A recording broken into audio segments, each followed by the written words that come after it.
Genesis chapter 1. At the first God made the heaven and the earth was waste and without form, and it was dark on the face of the deep, and the Spirit of God was moving on the face of the waters. And God said, "Let there be light," and there was light. And God, looking on the light, saw that it was good, and God made a division between the light and the dark, naming the light day, and the dark night. And there was evening and there was morning, the first day. And God said, "Let there be a solid arch stretching over the waters, parting the waters from the waters." And God made the arch for a division between the waters which were under the arch and those which were over it, and it was so. And God gave the arch the name of heaven. And there was evening and there was morning, the second day. And God said, "Let the waters under the heaven come together in one place, and let the dry land be seen." And it was so. And God gave the dry land the name of earth, and the waters together in their place were named seas. And God saw that it was good. And God said, "Let grass come up on the earth, and plants producing seed, and fruit trees giving fruit, in which is their seed, after their sort." And it was so.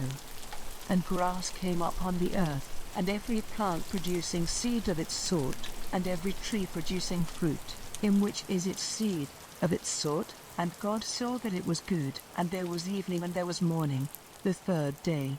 And God said, "Let there be lights in the arch of heaven, for a division between the day and the night, and let them be for signs, and for marking the changes of the year, and for days and for years, and let them be for lights in the arch of heaven to give light on the earth."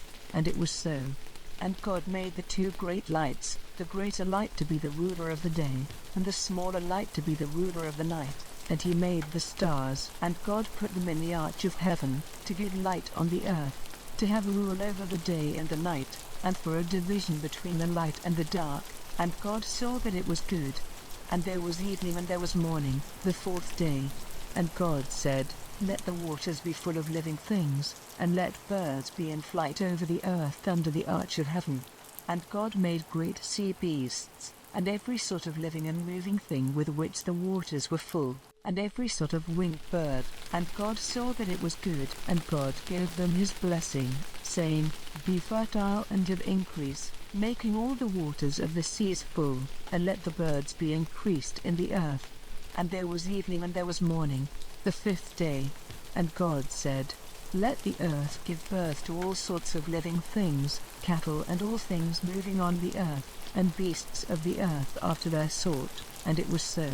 And God made the beasts of the earth after its sort, and the cattle after their sort, and everything moving on the face of the earth after its sort. And God saw that it was good. And God said, "Let us make man in our image, like us, and let him have rule over the fish of the sea, and over the birds of the air, and over the cattle, and over all the earth, and over every living thing which goes flat on the earth." And God made man in his image. In the image of God he made him, male and female he made them. And God gave them his blessing and said to them, "Be fertile and have increase, and make the earth full and be masters of it. Be rulers over the fish of the sea, and over the birds of the air, and over every living thing moving on the earth." And God said, "See, I have given you every plant producing seed." And what? Chapter 2. And the heaven and the earth and all things in them were complete. And on the seventh day God came to the end of all his work, and on the seventh day he took his rest from all the work which he had done. And God gave his blessing to the seventh day and made it holy, because on that day he took his rest from all the work which he had made and done. These are the generations of the heaven and the earth when they were made. In the day when the Lord God made earth and heaven, there were no plants of the field on the earth, and no grass had come up, for the Lord God had not sent rain on the earth, and there was no man to do work on the land. But a mist went up from the earth, watering all the face of the land. And the Lord God made man from the dust of the earth, breathing into him the breath of life, and man became a living soul. And the Lord God made a garden in the east, in Eden, and there he put the man whom he had made. And out of the earth the Lord made every tree to come, delighting the eye and good for food, and in the middle of the garden, the tree of life and the tree of the knowledge of good and evil. And a river went out of Eden giving water to the garden, and from there it was parted and became 4 streams. The name of the first is Pis, which goes round about all the land of Havilah where there is gold. And the gold of that land is good, there is bdellium and the onyx stone. And the name of the second river is Gihon, this river goes round all the land of Cush.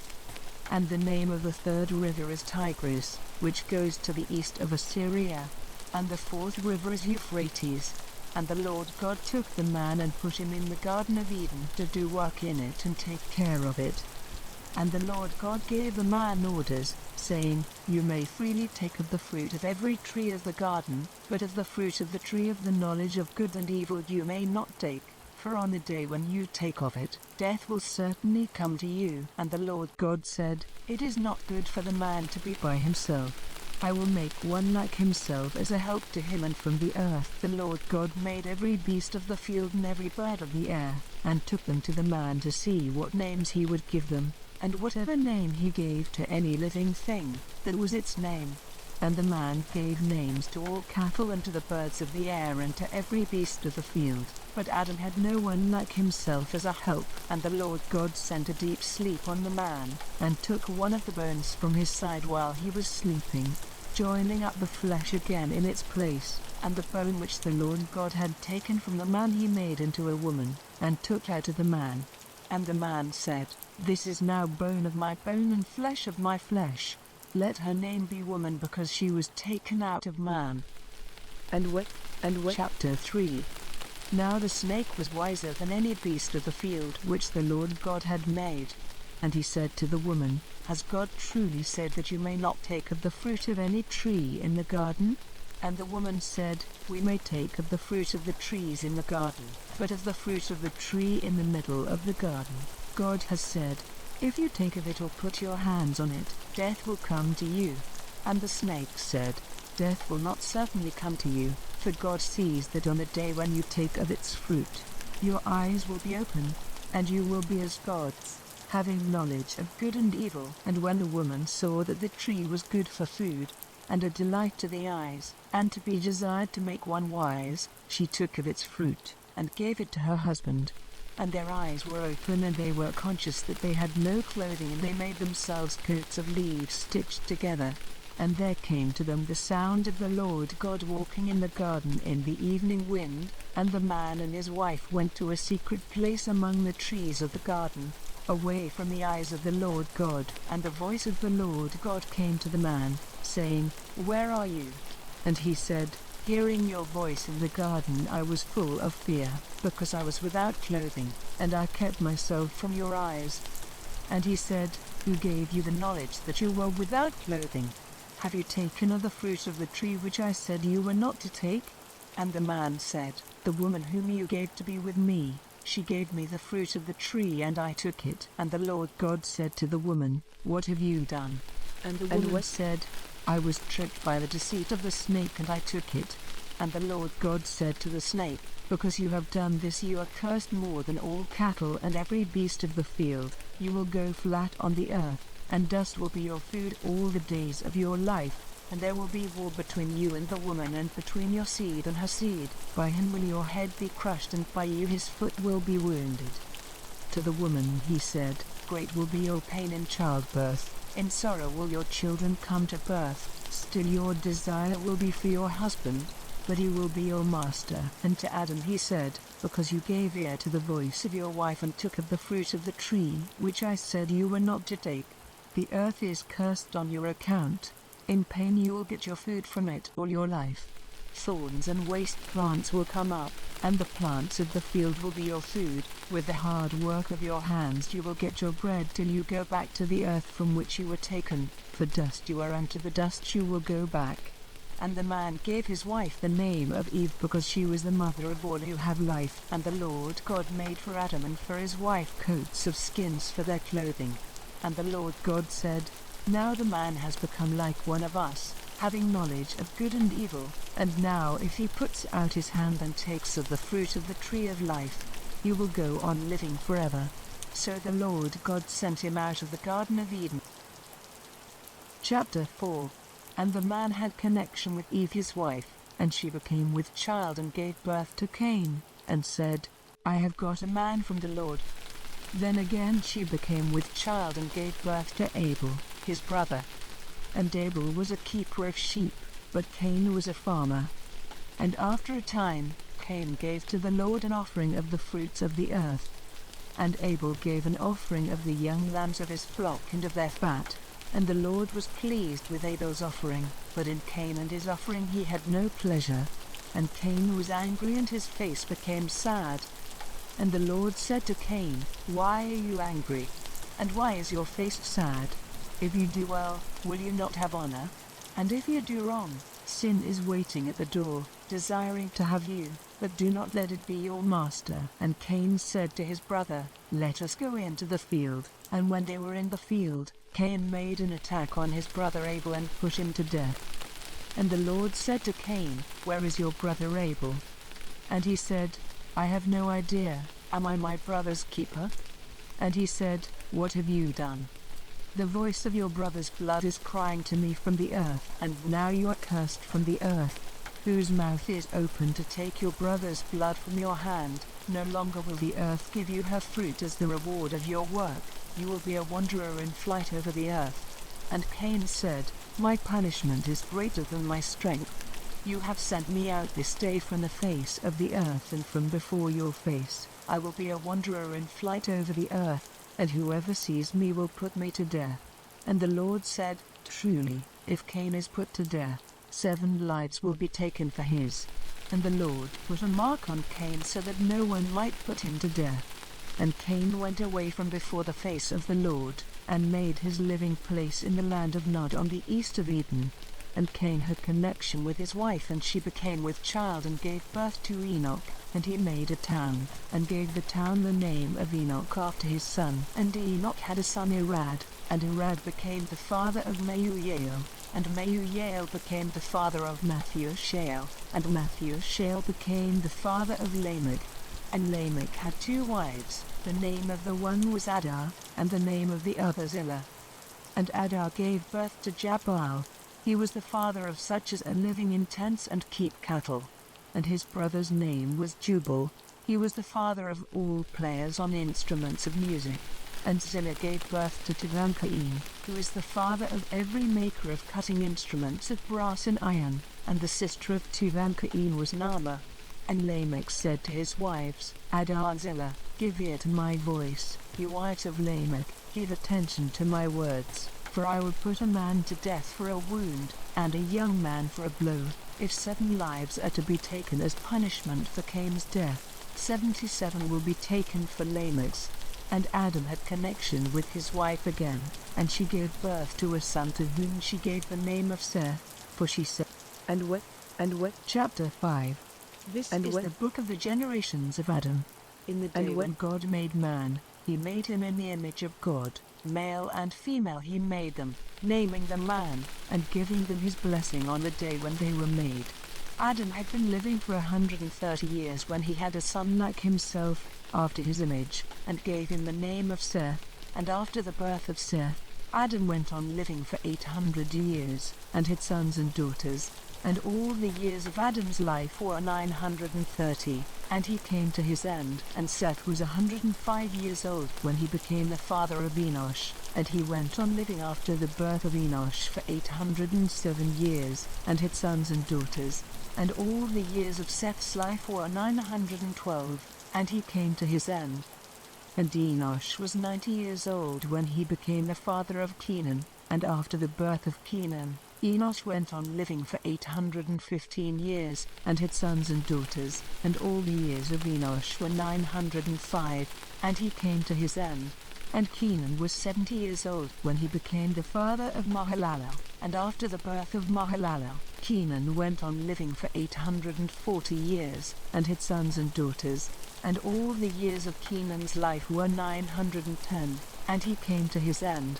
And Mahalalel was 65 years old when he became the father of Jared, and after the birth of Jared, Mahalalel went on living for 830 years, and had sons and daughters, and all the years of Mahalalel's life were 895, And he came to his end, and Jared was 162 years old when he became the father of Enoch. And Jared went on living after the birth of Enoch for 800 years, and had sons and daughters.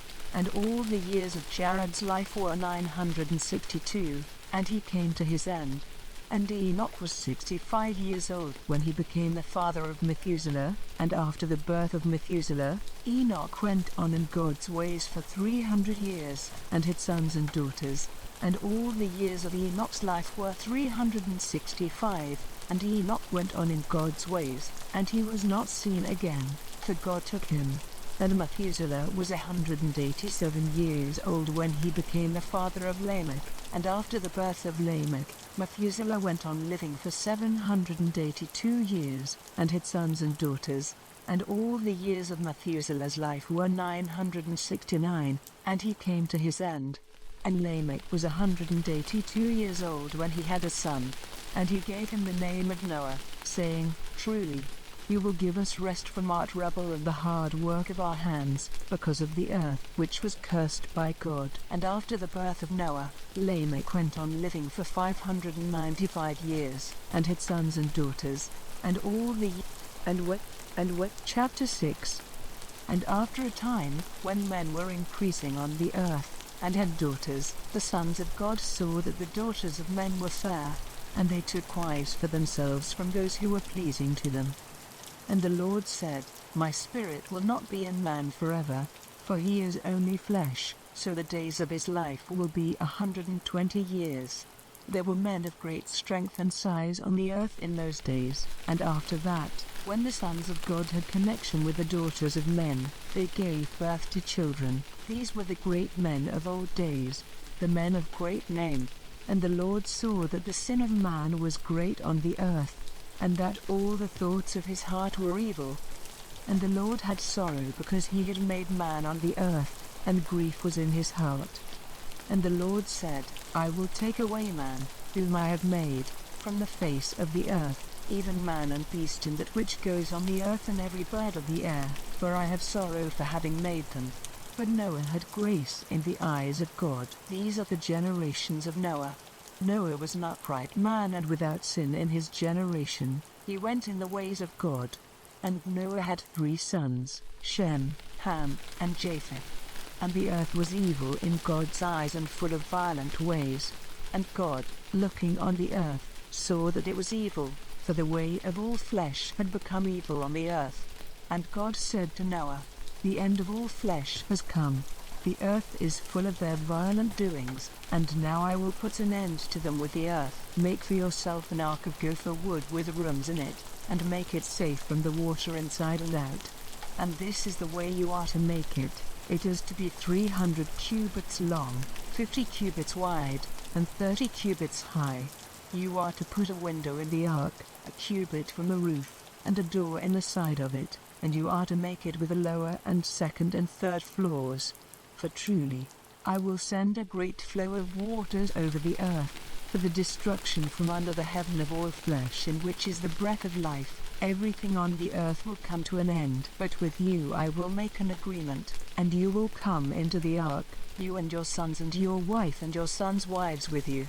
And you will take with you into the ark 2 of every sort of living thing, and keep them safe with you. They will be male and female. 2 of every sort of bird and cattle and of every sort of living thing which goes on the earth will you take with you. And what? Chapter 7. And the Lord said to Noah, Take all your family and go into the ark, for you only in this generation have I seen to be upright. Of every clean beast you will take 7 males and 7 females, and of the beasts which are not clean, 2, the male and his female, and of the birds of the air, 7 males and 7 females, so that their seed may still be living on the face of the earth.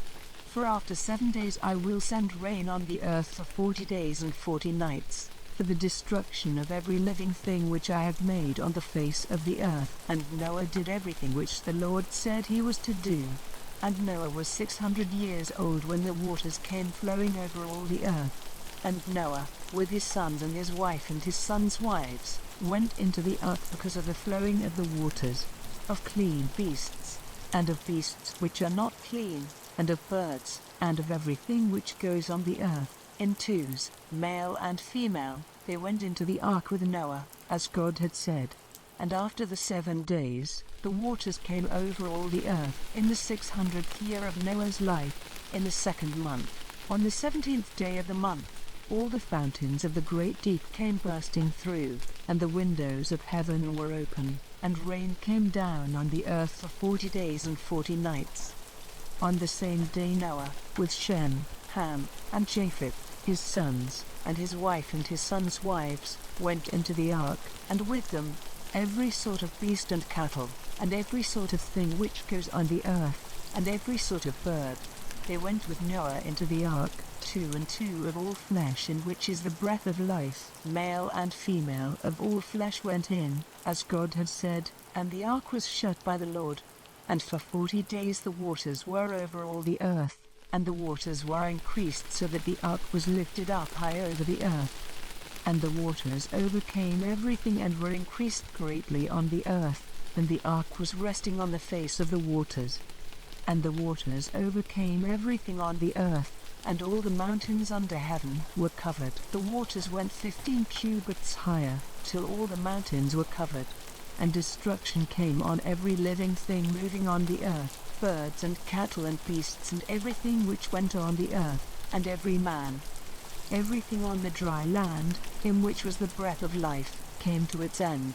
Every living thing on the face of all the earth, man and cattle and things moving on the face of the earth, and bird, and what?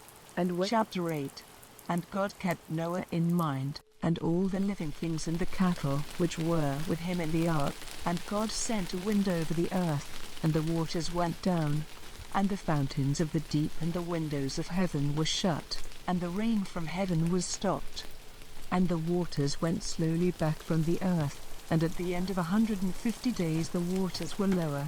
And on the 17th day of the 7th month the ark came to rest on the mountains of Ararat, and still the waters went on falling, till on the 1st day of the 10th month the tops of the mountains were seen. Then, after 40 days, through the open window of the ark which he had made, Noah sent out a raven, which went this way and that till the waters were gone from the earth. And he sent out a dove, to see if the waters had gone from the face of the earth. But the dove saw no resting place for her foot, and came back to the ark, for the waters were still over all the earth. And he put out his hand, and took her into the ark. And after waiting another 7 days, he sent the dove out again, and the dove came back at evening, and in her mouth was an olive leaf broken off. So Noah was certain that the waters had gone down on the earth. And after 7 days more, he sent the dove out again, but she did not come back to him. And in the 601st year, on the 1st day of the 1st month, the waters were dry on the earth, and Noah took the cover off the ark and saw that the face of the earth was dry. And on the 27th day of the 2nd month the earth was dry. And God said to Noah, "Go out of the ark, you and your wife and your sons' wives. Take out with you every living thing which is with you, birds and cattle and everything which goes on the earth, so that they may have offspring and be fertile and be increased on the earth."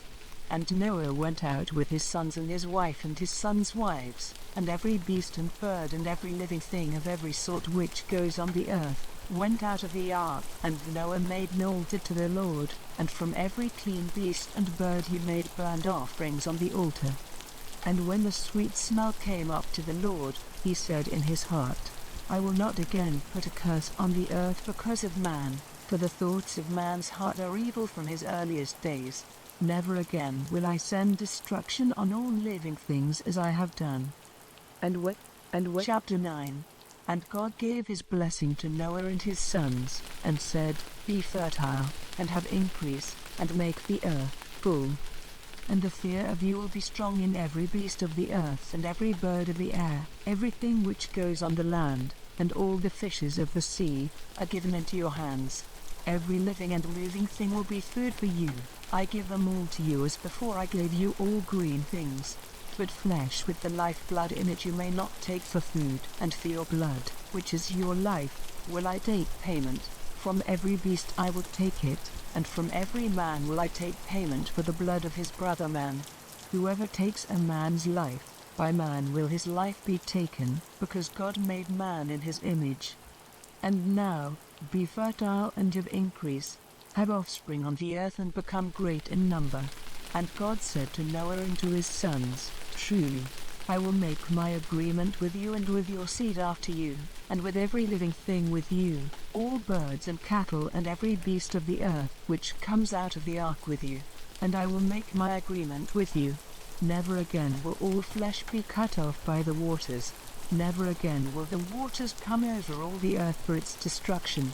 And God said, This is the sign of the agreement which I make between me and you and every living thing with you, for all future generations. I will put my bow in the cloud, and it will be for a sign of the agreement between me and the earth.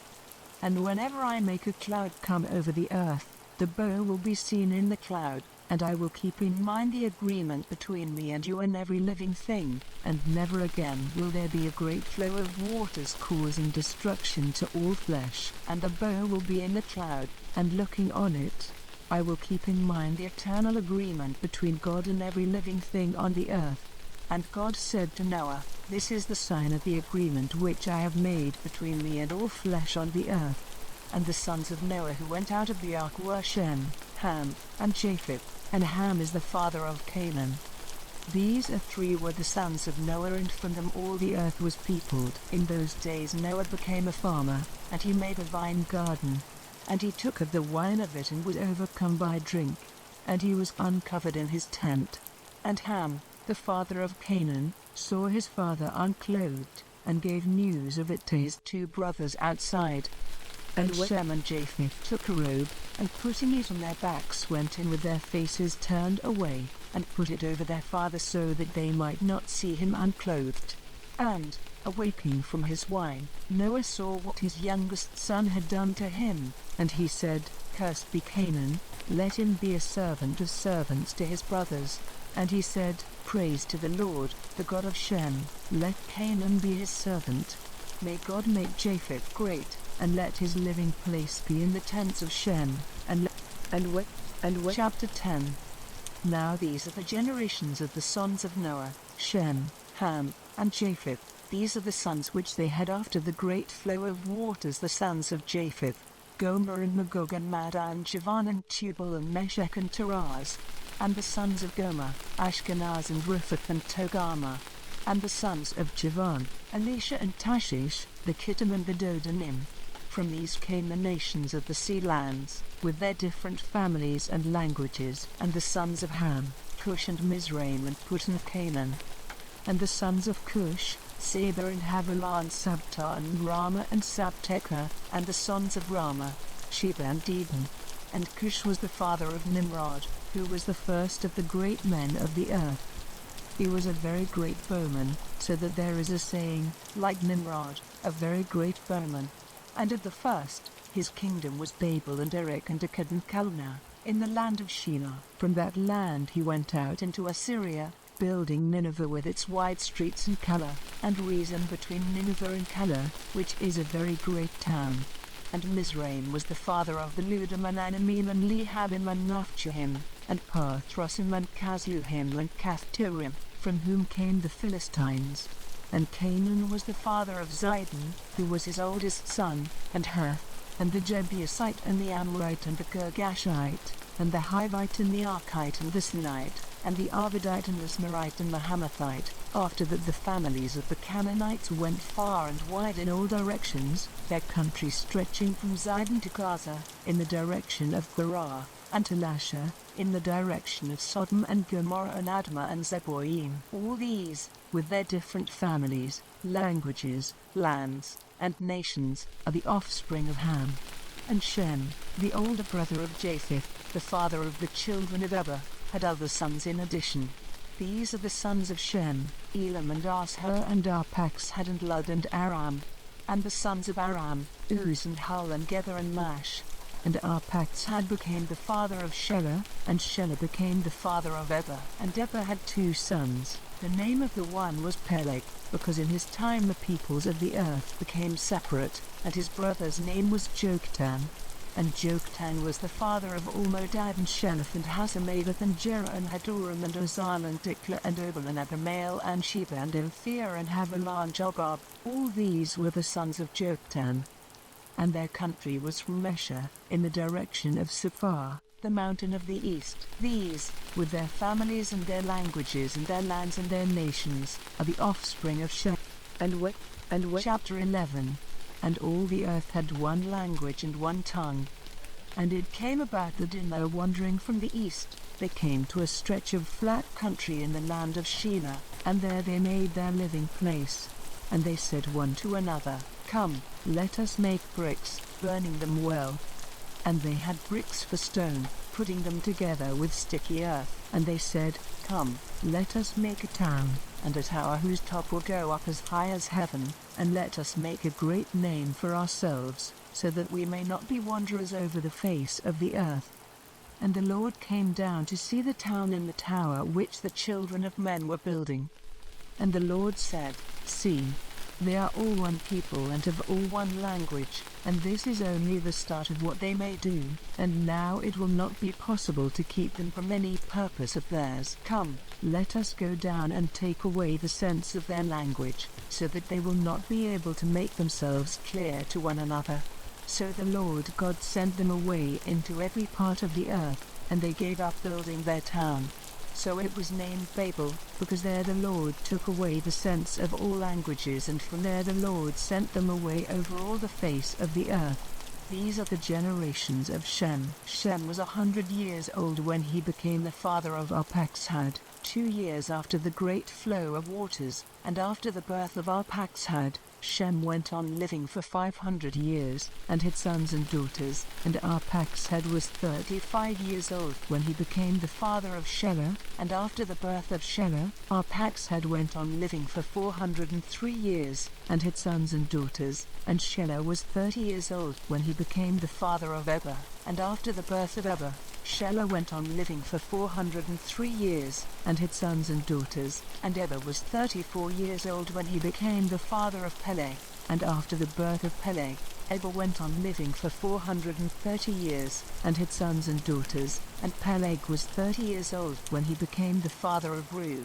and after the birth of Reu, Peleg went on living for 209 years, and had sons and daughters, and Reu was 32 years old when he became the father of Serug, and after the birth of Serug, Reu went on living for 207 years, and had sons and daughters, and Serug was 30 years old when he became the father of Nahah, and after the birth of Nahah, Serug went on living for 200 years, and had sons and daughters, and Nahor was 29 years old when he became the father of Terah, and after the birth of Terah, Nahor went on living for 119 years, and had sons and daughters, and Terah was 70 years old when he became the father of Abram, Nahor, and Haran. These are the generations of Terah. Terah was the father of Abram, Nahor, and Haran was the father of Lot. And death came to Haran when he was with his father Terah in the land of his birth, of the Chaldees. And Abram and Nahor took wives for themselves. The name of Abram's wife was Sarai, and the name of Nahor's wife was Milcah, the daughter of Haran, the father of Milcah and Iscah.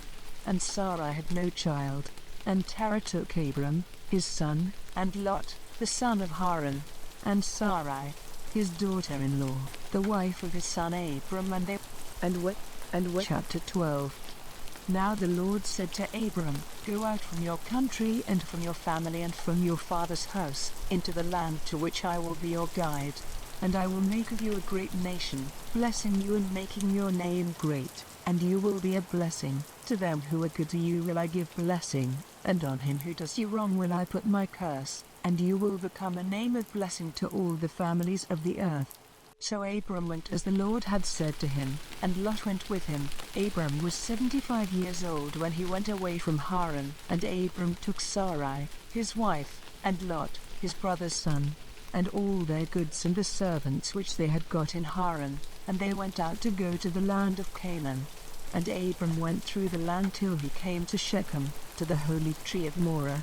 At that time, the Canaanites were still living in the land. And the Lord came to Abram, and said, I will give all this land to your seed. Then Abram made an altar there to the Lord who had let himself be seen by him. And moving on from there to the mountain on the east of Bethel, he put up his tent, having Bethel on the west and Ai on the east. And there he made an altar and gave worship to the name of the Lord.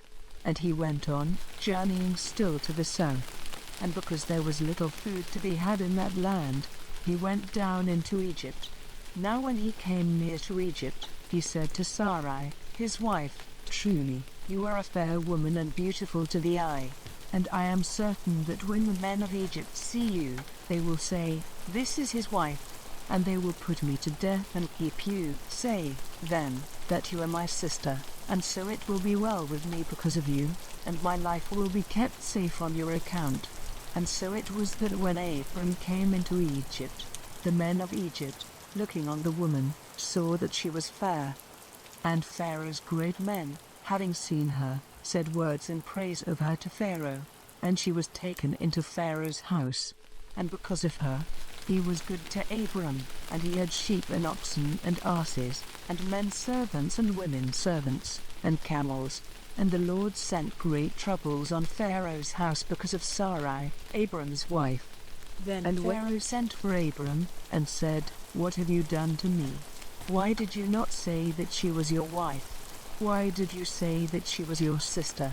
So that I took her for my Chapter 13. And Abram went up out of Egypt with his wife and all he had, and Lot with him, and they came into the south. Now Abram had great wealth of cattle and silver and gold. And traveling on from the south, he came to Bethel, to the place where his tent had been before, between Bethel and Ai, to the place where he had made his first altar, and there Abram gave worship to the name of the Lord.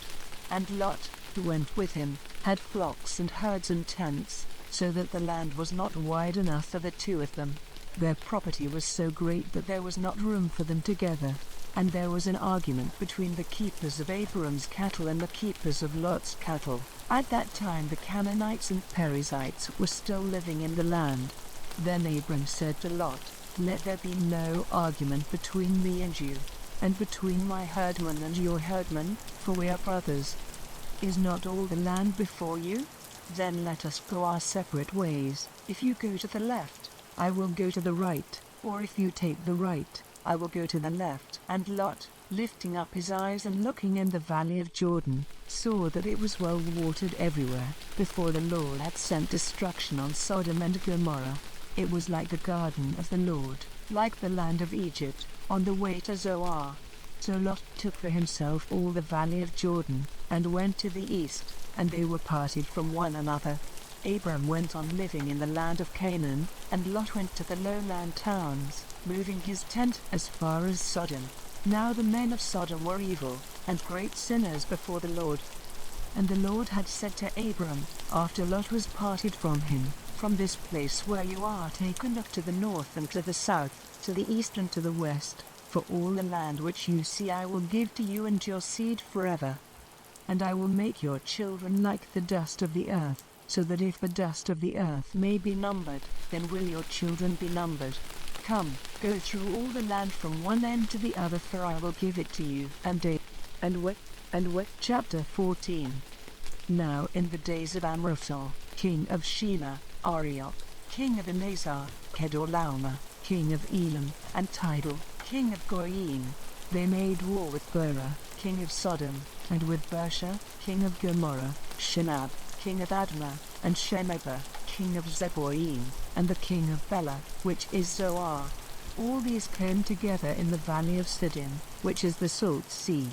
For 12 years they were under the rule of Kedorlaomer, but in the 13th year they put off his control, and in the 14th year, Kedorlaomer and the kings who were on his side overcame the Rephaim in Ashtaroth Karnaim, and the Suzim in Ham, and the Emim in Shaveh Kiriataim, and the Horites in their mountain Seir, driving them as far as El Paran, which is near the wasteland. Then they came back to En Mishpat, which is Kadesh, making waste all the country of the Amalekites and of the Amorites living in Hazazon Tamar. And the king of Sodom with the king of Gomorrah and the king of Admah and the king of Zeboim and the king of Bela, that is Zoar, went out, and put their forces in position in the valley of Siddim, against Kedorlaomer, king of Elam, and Tidal, king of Goyim, and Amraphel, king of Shelah, and Arioch, king of Elazar, 4 kings against the 5. Now the valley of Siddim was full of holes of sticky earth, and the kings of Sodom and Gomorrah were put to flight and came to their end there, but the rest got away to the mountain. And the 4 kings took all the goods and food from Sodom and Gomorrah and went on their way. And in addition they took Lot, Abram's brother's son, who was living in Sodom, and all his goods. And one who had got away from the fight came and gave word of it to Abram the Hebrew, who was living by the holy tree of Mamre, the Amorite, the brother of Eshcol and Aner, who were friends of Abram. And Abram, hearing that his brother's son had been made a prisoner, took a band of his trained men, 318 of them, sons of his house, and went after them as far as Dan. And separating his forces by night, he overcame them, putting them to flight and going after them as far as Hobah, which is on the north side of Damascus. And he got back all the goods, and Lot, his brother's son, with his goods and the women and the people. And when he was coming back after putting to flight Kedorlaomer and the other kings, he had a meeting with the king of Sodom in the valley of Shaveh, that is, the king's valley. And Melchizedek, king of Salem, the priest of the Most High God, took bread and wine, and blessing him, said, May the blessing of the Most High God, maker of heaven and earth, be on Abram, and let the Most High God be praised, who has given into your hands those who were against you. Then Abram gave him 1/10 of all the goods he had taken. And the king of Sodom said to Abram, Give me the prisoners and take the goods for yourself. But Abram said to the king of Sodom, I have taken an oath to the Lord, the Most High God, maker of heaven and earth, that I will not take so much as a thread or the cord of a And what? Chapter 15. After these things, the word of the Lord came to Abram in a vision, saying, Have no fear, Abram, I will keep you safe, and great will be your reward. And Abram said, What will you give me? For I have no child, and this Eliezer of Damascus will have all my wealth after me.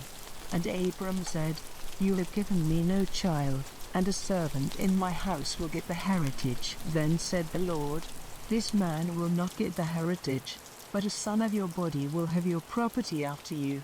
And he took him out into the open air, and said to him, Let your eyes be lifted to heaven, and see if the stars may be numbered, even so will your seed be. And he had faith in the Lord, and it was put to his account as righteousness. And he said to him, I am the Lord, who took you from Ur of the Chaldees, to give you this land for your heritage. And he said, O Lord God, how may I be certain that it will be mine? And he said, Take a young cow of 3 years old, and a she-goat of 3 years old, and a sheep of 3 years old, and a dove and a young pigeon. All these he took, cutting them in two and putting one half opposite the other, but not cutting the birds in two. And evil birds came down on the bodies, but Abram sent them away. Now when the sun was going down, a deep sleep came on Abram, and a dark cloud of fear. And he said to Abram, Truly, your seed will be living in a land which is not theirs. As servants to a people you will be cruel to them for 400 years, but I will be the judge of that nation whose servants they are, and they will come out from among them with great wealth. As for you, you will go to your fathers in peace. At the end of a long life you will be put in your last resting place. And in the 4th generation they will come back here, for at present the sin of the Amorite is not full. Then when the sun went down and it was dark, he saw a smoking fire and a flaming light which went between the parts of the bodies. In that day the Lord made an agreement with Abram, and said, To your seed have I given this land from the river of Egypt to the great river, the river Euphrates, the Kenite, the Kenizzite, and the Cadmonite. And what? Chapter 16. Now Sarai, Abram's wife, had given him no children, and she had a servant, a woman of Egypt whose name was Hagar. And Sarai said to Abram, See, the Lord has not let me have children. Go in to my servant, for I may get a family through her. And Abram did as Sarai said. So after Abram had been living for 10 years in the land of Canaan, Sarai took Hagar, her Egyptian servant, and gave her to Abram for his wife. And he went into Hagar, and she became with child. And when she saw that she was with child, she no longer had any respect for her master's wife. And Sarai said to Abram, "May my wrong be on you. I gave you my servant for your wife." And when she saw that she was with child, she no longer had any respect for me. May the Lord be judge between you and me. And Abram said, "The woman is in your power, do with her whatever seems good to you." And Sarai was cruel to her, so that she went running away from her. And an angel of the Lord came to her by a fountain of water in the wasteland, by the fountain on the way to Shur. And he said, "Hagar, Sarai's servant, where have you come from and where are you going?" And she said, "I am running away from Sarai, my master's wife." And the angel said to her, "Go back, and put yourself under her authority." And the angel of the Lord said, "Your seed will be greatly increased so that it may not be numbered." And the angel of the Lord said, "See, you are with child and will give birth to a son, to whom you will give the name Ishmael, because the ears of the Lord were open to your sorrow. And he will be like a mountain ass among men. His hand will be against every man and every man's hand against him, and he will keep his place against all his brothers." And to the Lord who was talking with her she gave this name, "You are a God who is seen," for she said, "Have I not even here in the wasteland had a vision of God and am still living?" So that fountain was named Fountain of Life and Vision. It is between Kadesh and Bud. And Hagar gave birth to a child. Chapter 17. When Abram was 99 years old, the Lord came to him and said, "I am God, ruler of all. Go in my ways and be upright in all things, and I will make an agreement between you and me, and your offspring will be greatly increased." And Abram went down on his face on the earth, and the Lord God went on talking with him, and said, "As for me, my agreement is made with you, and you will be the father of nations without end. No longer will your name be Abram, but Abraham, for I have made you the father of a number of nations. I will make you very fertile, so that nations will come from you and kings will be your offspring.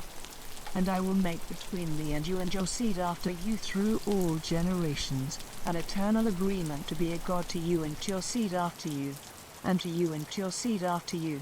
I will give the land in which you are living, all the land of Canaan for an eternal heritage, and I will be their God." And God said to Abraham, "On your side, you are to keep the agreement, you and your seed after you through all generations. And this is the agreement which you are to keep with me, you and your seed after you. Every male among you is to undergo circumcision.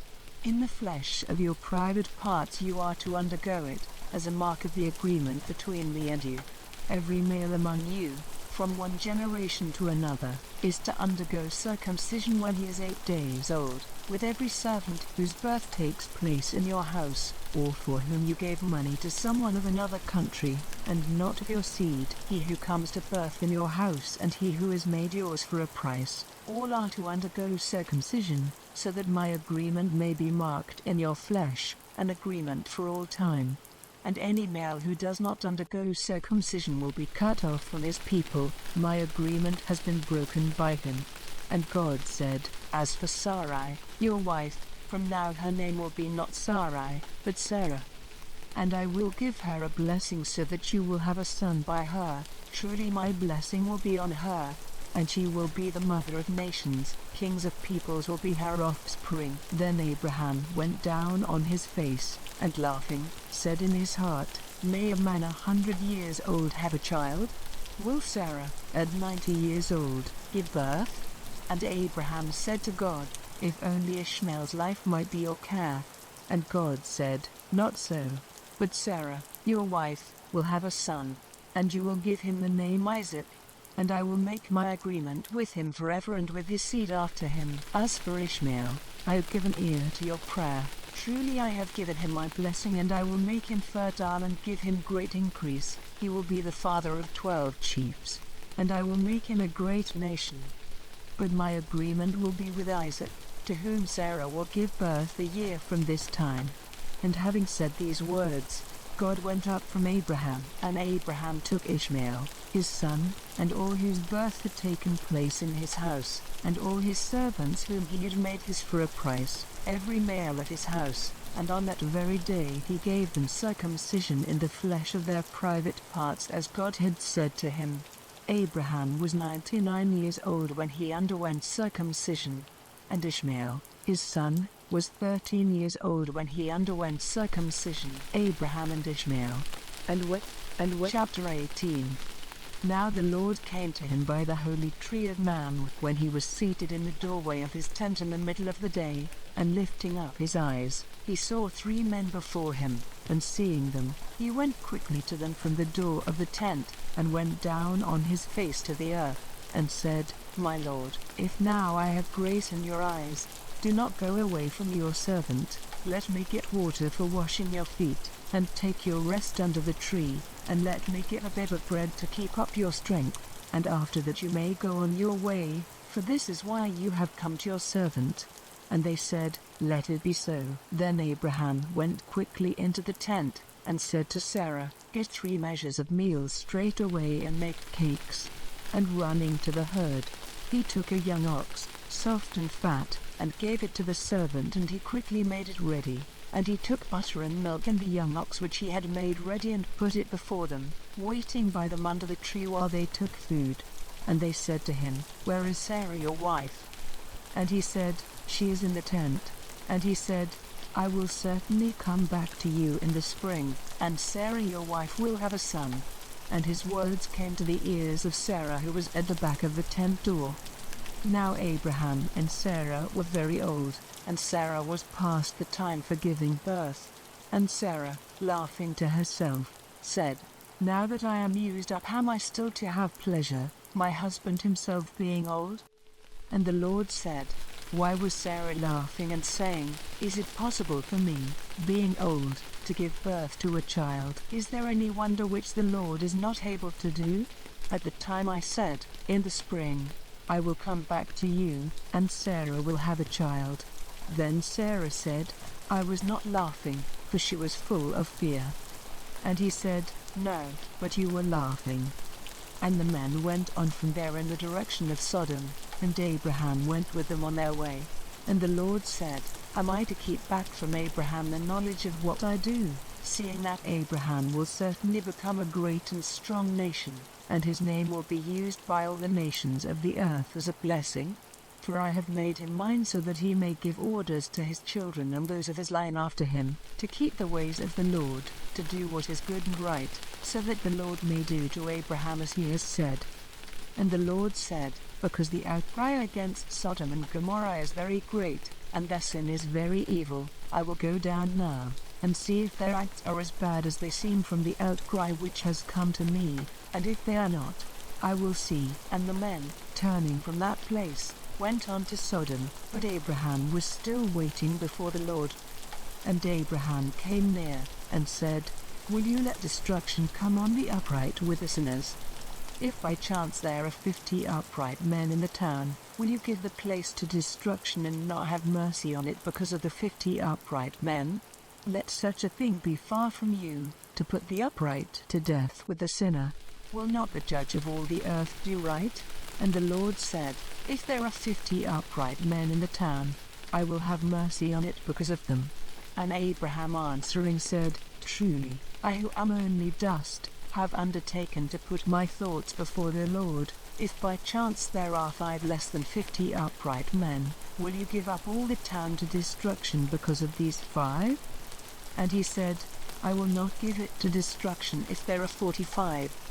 And again he said to him, By chance there may be 40 there. And he said, I will not do it if there are 40. And he said, Let not the Lord be angry with me if I say, What if there are 30 there? And he said, I will not do it if there are 30. And he said, See now, I have undertaken to put my thoughts before the Lord, what if there are 20 there? And he said, I will have mercy because of the 20. And he said, And what?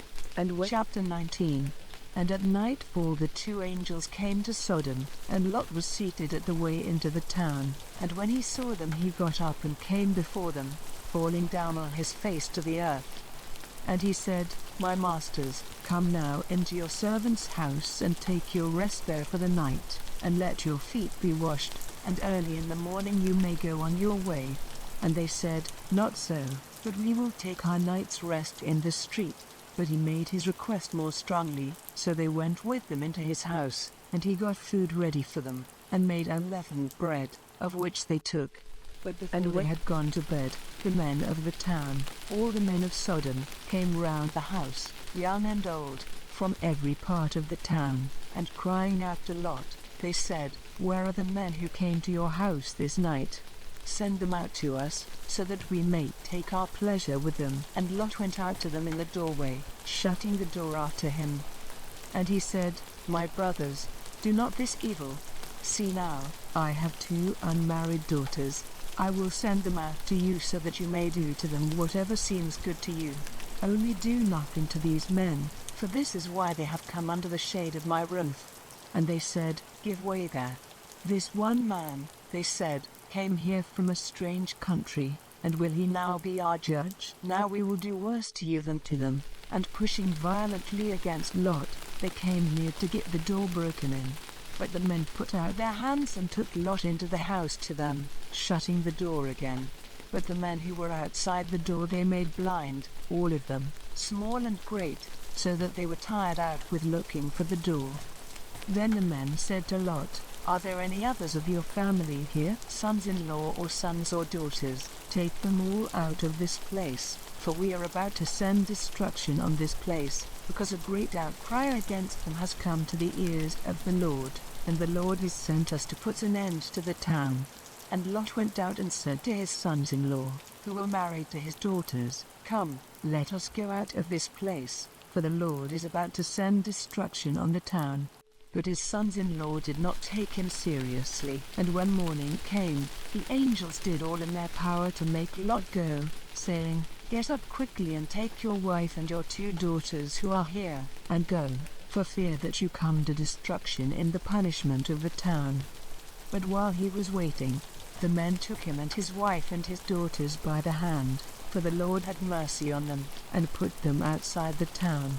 And when they had put them out, he said, Go for your life, without looking back or waiting in the lowlands. Go quickly to the mountain or you will come to destruction. And Lot said to them, Not so, O my Lord. See now, your servant has had grace in your eyes, and great is your mercy in keeping my life from destruction.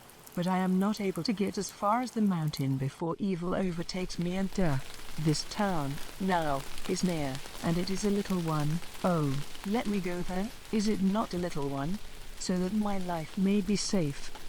And he said, See, I have given you your request in this one thing more. I will not send destruction on this town.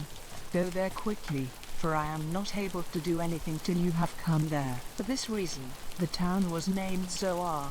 The sun was up when Lot came to Zoar. Then the Lord sent fire and flaming smoke raining down from heaven on Sodom and Gomorrah. And he sent destruction on those towns, with all the lowland and all the people of those towns and every green thing in the land. But Lot's wife, looking back, became a pillar of salt. And Abraham got up early in the morning and went to the place where he had been talking with the Lord, and looking in the direction of Sodom and Gomorrah and the lowland, he saw the smoke of the land going up like the smoke of an oven. So it came about that when God sent destruction on the towns of the lowland, he kept his word to Abraham, and sent Lot safely away when he put an end to the towns where he was living. Then Lot went up out of Zoar to the mountain, and was living there with his 2 daughters, for fear kept him from living in Zoar, and he and his daughters made their living place in a hole in the rock. And the older daughter said to her sister, Our father is old, and there is no man to be a husband to us in the natural way. Come, let us give our father much wine, and we will go into his bed, so that we may have offspring by our father. And that night they made their father take much wine, and the older daughter went into his bed, and he had no knowledge of her when she went in or when she went away. And on the way after, the older daughter said to the younger, Last night I was with my father, let us make him take much wine this night again, and do you go to him, so that we may have offspring by our father. And that night again they made their father take much wine, and the younger daughter went into his bed, and he had up to 20. And Abraham went on his way from there to the land of the south, and was living between Kadesh and Shur, in Gerar. And Abraham said of Sarah, his wife, she is my sister, and Abimelech, king of Gerar, sent and took Sarah. But God came to Abimelech in a dream in the night, and said to him, truly you are a dead man because of the woman whom you have taken, for she is a man's wife. Now Abimelech had not come near her, and he said, Lord, will you put to death an upright nation? Did he not say to me himself, she is my sister?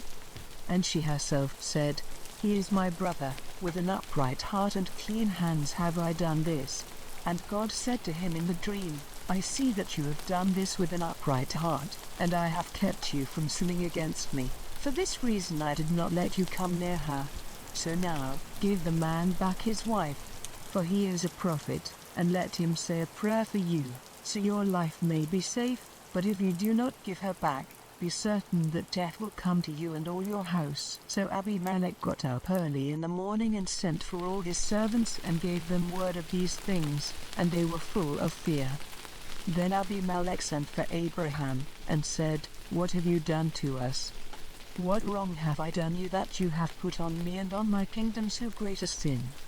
You have done to me things which are not to be done. And Abimelech said to Abraham, why did you do this thing?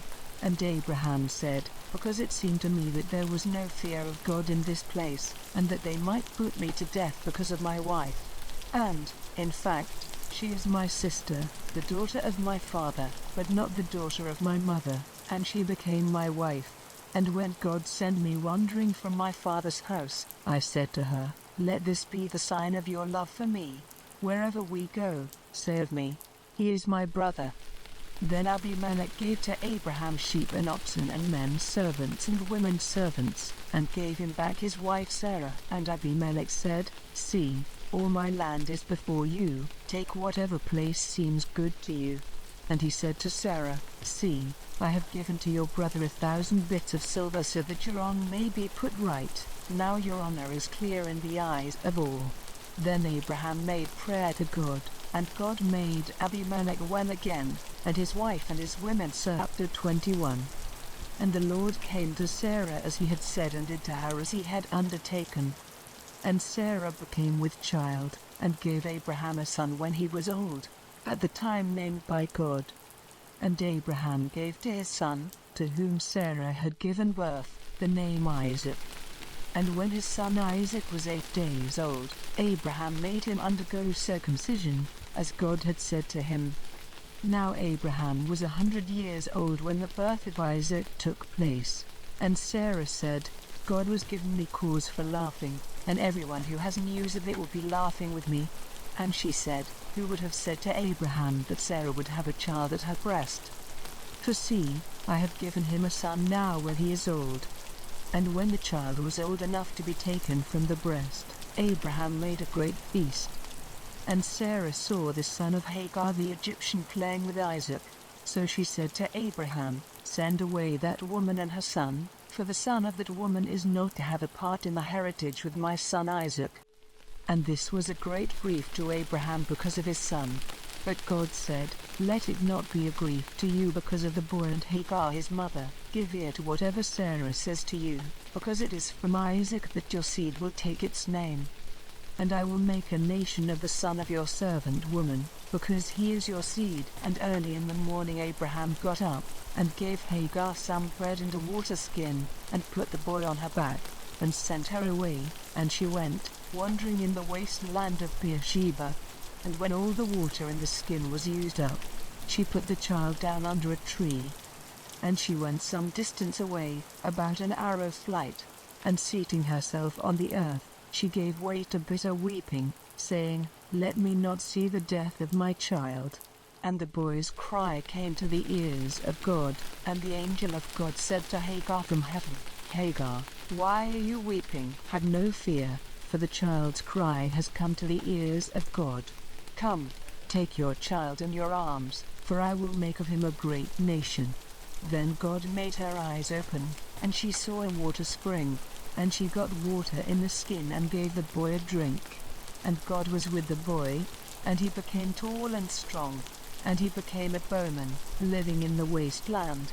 And while he was in the wasteland of Paran, his mother got him a wife from the land of Egypt. Now at that time, Abimelech and Phicol, the captain of his army, said to Abraham, I see that God is with you in all you do. Now, then, give me your oath, in the name of God, that you will not be false to me or to my sons after me, but that as I have been good to you, so you will be to me and to this land where you have been living.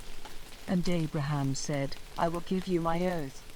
But Abraham made a protest to Abimelech because of a waterhole which Abimelech's servants had taken by force. But Abimelech said, I have no idea who has done this thing. You never gave me word of it, and I had no knowledge of it till this day. And Abraham took sheep and oxen and gave them to Abimelech, and the two of them made an agreement together.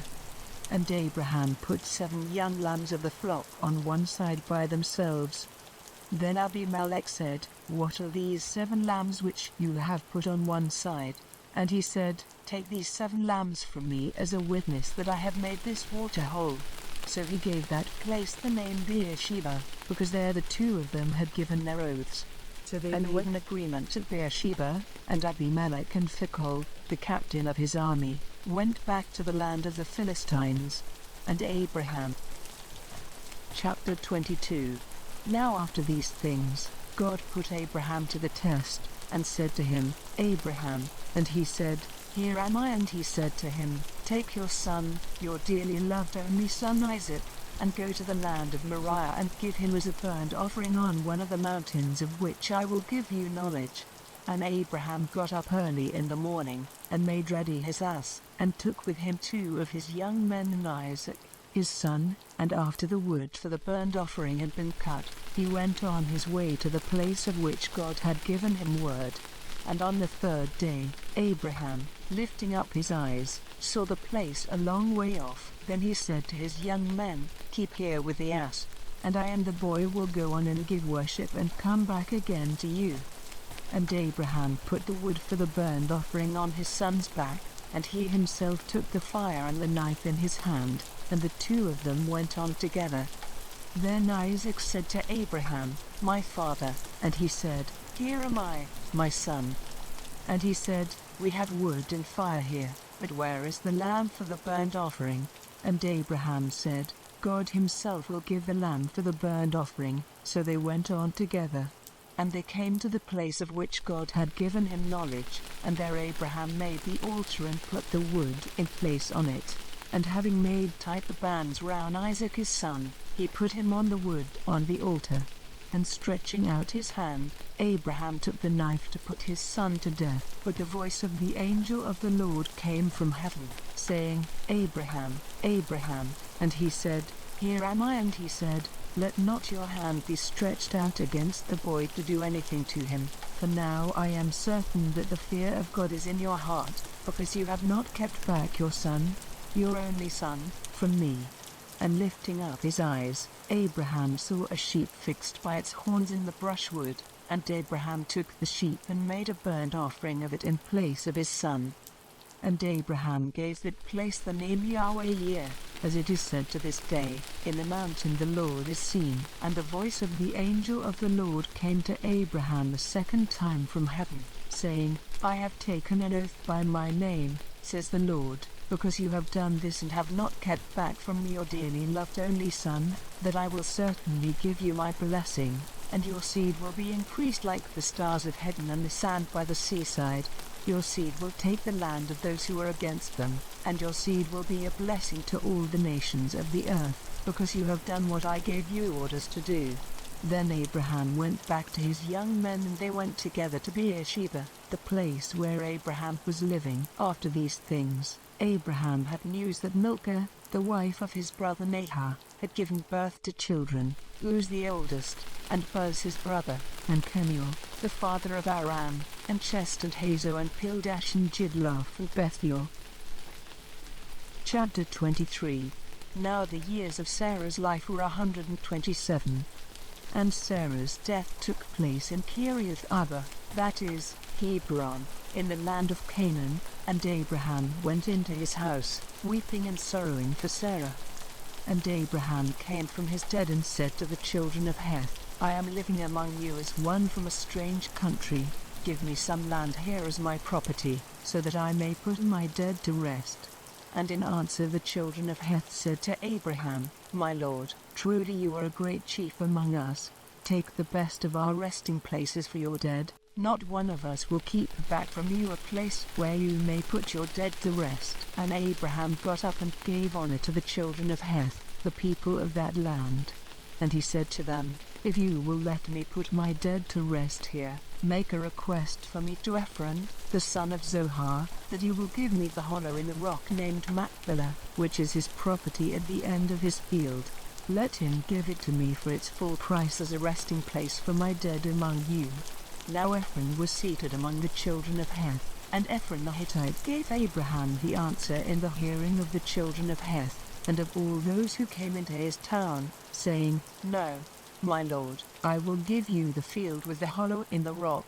Before all the children of my people will I give it to you for a resting place for your dead.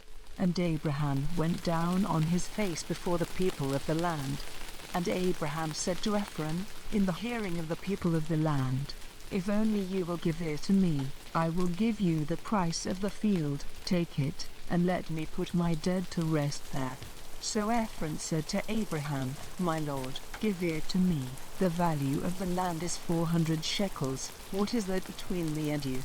So put your dead to rest there. And Abraham took note of the price fixed by Ephron in the hearing of the children of Heth, and gave him 400 shekels in current money. So Ephron's field at Machpelah near Mamre, with the hollow in the rock and all the trees in the field and round it, became the property of Abraham before the eyes of the children of Heth and of all who came into the town. Then Abraham put Sarah his wife to rest in the hollow rock in the field of Machpelah near Chapter 24. Now Abraham was old and far on in years, and the Lord had given him everything in full measure.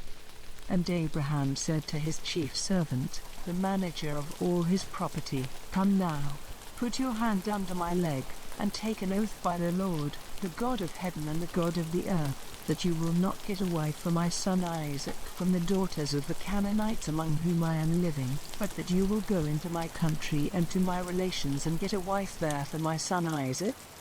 And the servant said, If by chance the woman will not come with me into this land, am I to take your son back again to the land from which you came? And Abraham said, Take care that you do not let my son go back to that land. The Lord God of heaven, who took me from my father's house and from the land of my birth, and made an oath to me, saying, To your seed I will give this land, he will send his angel before you and give you a wife for my son in that land. And if the woman will not come with you, then you are free from this oath, only do not take my son back there. And the servant put his hand under Abraham's leg, and gave him his oath about this thing. And the servant took 10 of his master's camels, and all sorts of good things of his master's, and went to Mesopotamia, to the town of Nahor. And he made the camels take their rest outside the town by the water spring in the evening, at the time when the women came to get water. And he said, O Lord, the God of my master Abraham, let me do well in what I have undertaken this day, and give your mercy to my master Abraham. See, I am waiting here by the water spring, and the daughters of the town are coming out to get water. Now, may the girl to whom I say, Let down your vessel and give me a drink, and who says in answer, Here is a drink for you and let me give water to your camels, may she be the one marked out by you for your servant Isaac. So may I be certain that you have been good to my master Abraham. And even before his words were ended, Rebekah, the daughter of Bethuel, the son of Milcah, who was the wife of Nahor, Abraham's brother, came out with her water vessel on her arm. She was a very beautiful girl, a virgin, who had never been touched by a man, and she went down to the spring to get water in her vessel. And the servant came running to her and said, Give me a little water from your vessel. And she said, Take a drink. my lord," and quickly letting down her vessel onto her hand, she gave him a drink. And having done so, she said, "I will get water for your camels till they have had enough." And after putting the water from her vessel into the animals' drinking place, she went quickly back to the spring and got water for all the camels. And the man, looking at her, said nothing, waiting to see if the Lord had given his journey a good outcome. And when the camels had had enough, the man took a gold nose ring, half a shekel in weight, and 2 ornaments for her arms of 10 shekels weight of gold, and said to her, "Whose daughter are you? Is there room in your father's house for us?" And she said to him, "I am the daughter of Bethuel, the son of Milcah, Nahor's wife." And she said, "We have a great store of dry grass and cattle food, and there is room for you." And with bent head the man gave worship to the Lord, and said, "Praise be to the Lord, the God of my master Abraham, who has given a sign that he is good and true to my master, by guiding me straight to the house of my master's family." So the girl went running and took the news of these things to her mother's house. Now Rebekah had a brother named Laban, and he came out quickly to the man at the water spring. And when he saw the nose ring and the ornaments on his sister's hands, and when she gave him word of what the man had said to her, then he went out to the man who was waiting with the camels by the water spring. And he said to him, "Come in, you on whom is the blessing of the Lord. Why are you waiting outside? For I have made the house ready for you, and a place for the camels." Then the man came into the house, and Laban took their cords off the camels and gave them dry grass and food, and he gave to him and the men who were with him water for washing their feet, and meat was put before him. But he said, "I will not take food till I have made my business clear to you."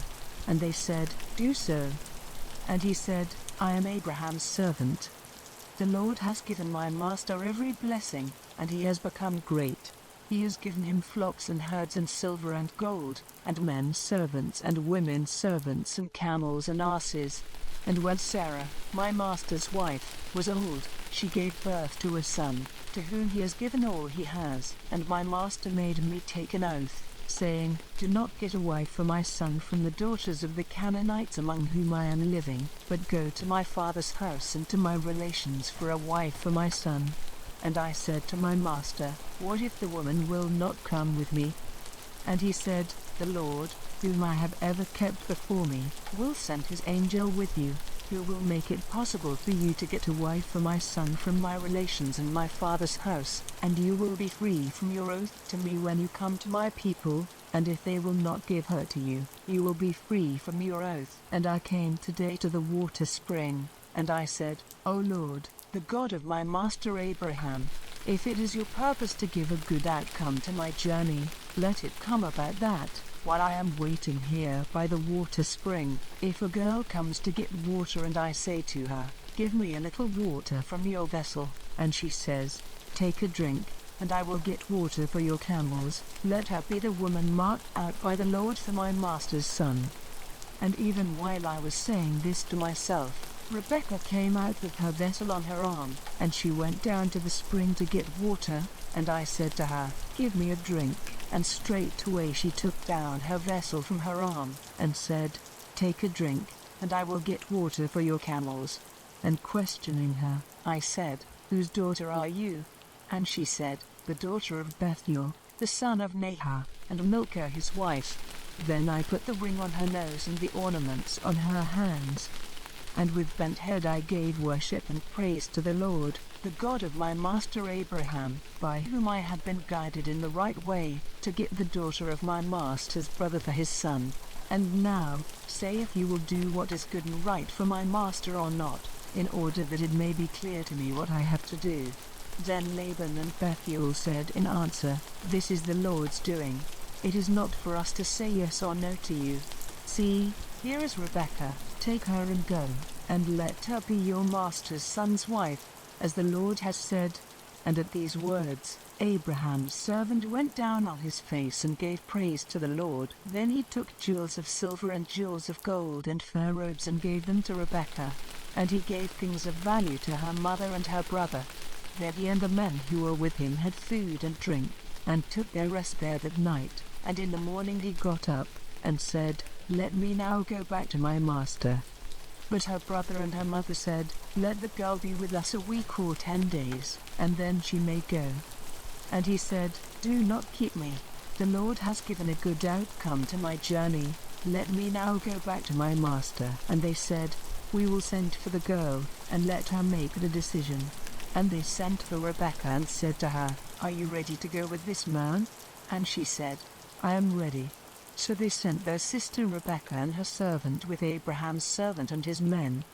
And they gave Rebekah their blessing, saying, "O sister, may you be the mother of thousands and 10,000s, and may your seed overcome all those who make war against them." So Rebekah and her servant women went with the man, seated on the camels, and so the servant took Rebekah and went on his way. Now Isaac had come through the wasteland to Beer-lahai, for he was living in the south. And when the evening was near. Chapter 25. And Abraham took another wife named Keturah. She became the mother of Zimran and Jokshan and Medan and Midian and Ishbak and Shua. And Jokshan became the father of Sheba and Dedan. And from Dedan came the Ashurim and Letashim and Lulim. And from Midian came Ephah and Epher and Hanok and Abida and Eldah. All these were the offspring of Keturah. Now Abraham gave all his property to Isaac, but to the sons of his other women he gave offerings, and sent them away, while he was still living, into the east country. Now the years of Abraham's life were 175. And Abraham came to his death, an old man, full of years, and he was put to rest with his people. And Isaac and Ishmael, his sons, put him to rest in the hollow rock of Machpelah, in the field of Ephron, the son of Zilhah the Hittite, near Mamre, the same field which Abraham got from the children of Heth. There Abraham was put to rest with Sarah, his wife. Now after the death of Abraham, the blessing of God was with Isaac, his son.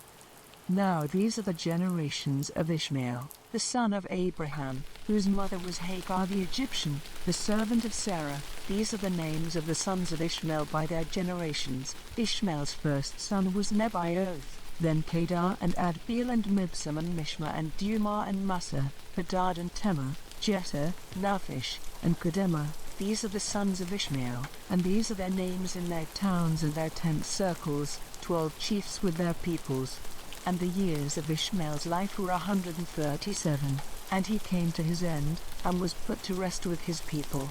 And their country was from Havilah to Shur, which is east of Egypt. They took their place to the east of all their brothers. Now these are the generations of Abraham's son Isaac. Isaac was 40 years old when he took Rebekah, the daughter of Bethuel the Aramean of Paddan Aram, and the sister of Laban the Aramean, to be his wife.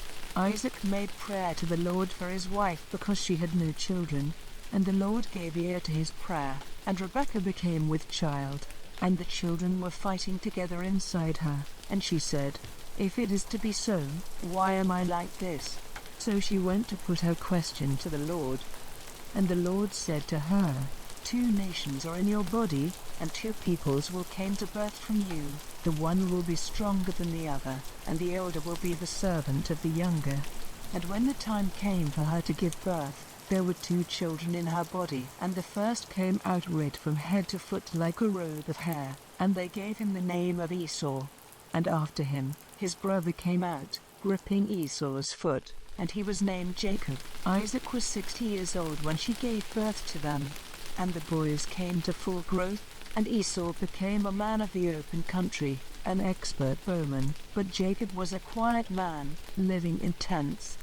Now Isaac's love was for Esau, because Esau's meat was greatly taste, but Rebekah had more love for Jacob. And one day Jacob was cooking some soup when Esau came in from the fields in great need of food, and Esau said to Jacob, "Give me a full meal of that red soup, for I am overcome with need for food."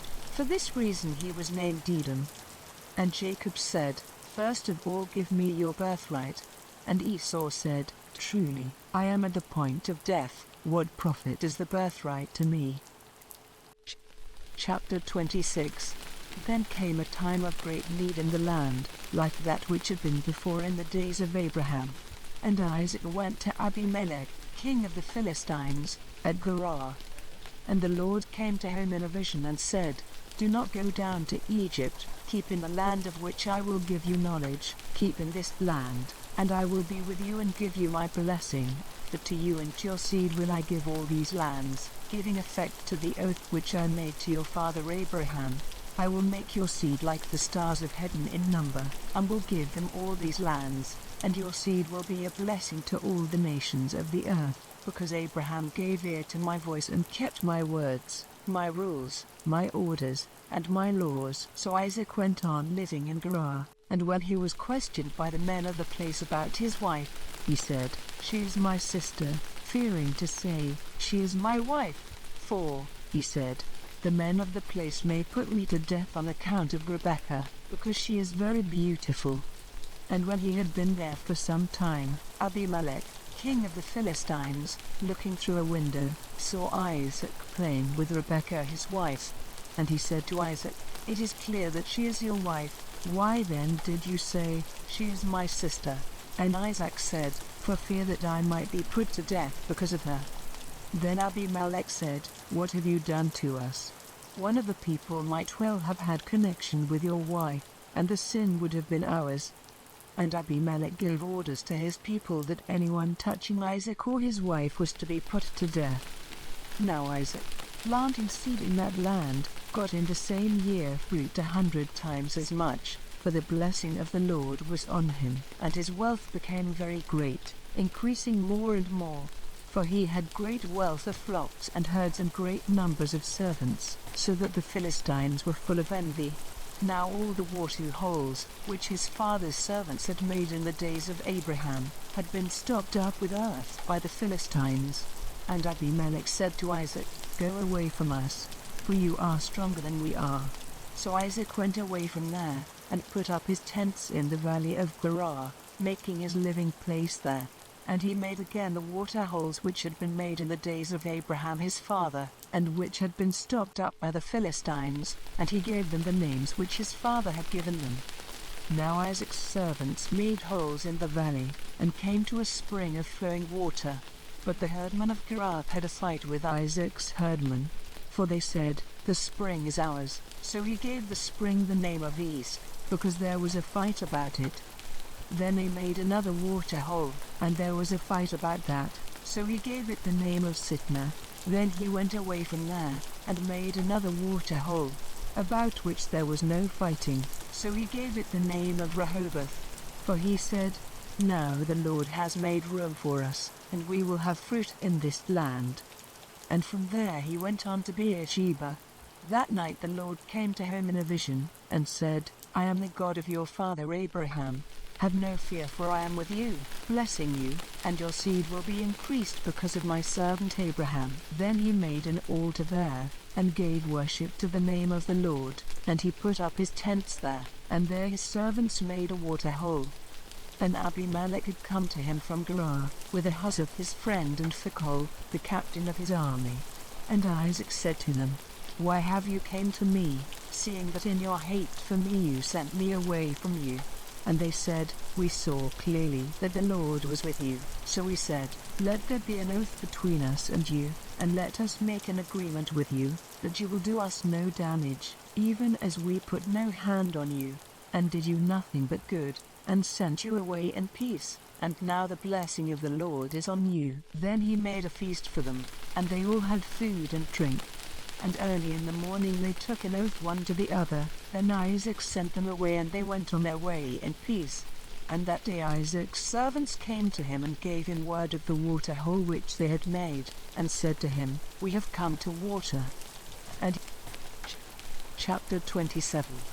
Now when Isaac was old and his eyes had become clouded so that he was not able to see, he sent for Esau, his first son, and said to him, "My son." And he said, "Here am I." And he said, "See now, I am old, and my death may take place at any time. So take your arrows and your bow and go out to the field and get meat for me, and make me food, good to the taste, such as is pleasing to me, and put it before me, so that I may have a meal and give you my blessing before death comes to me."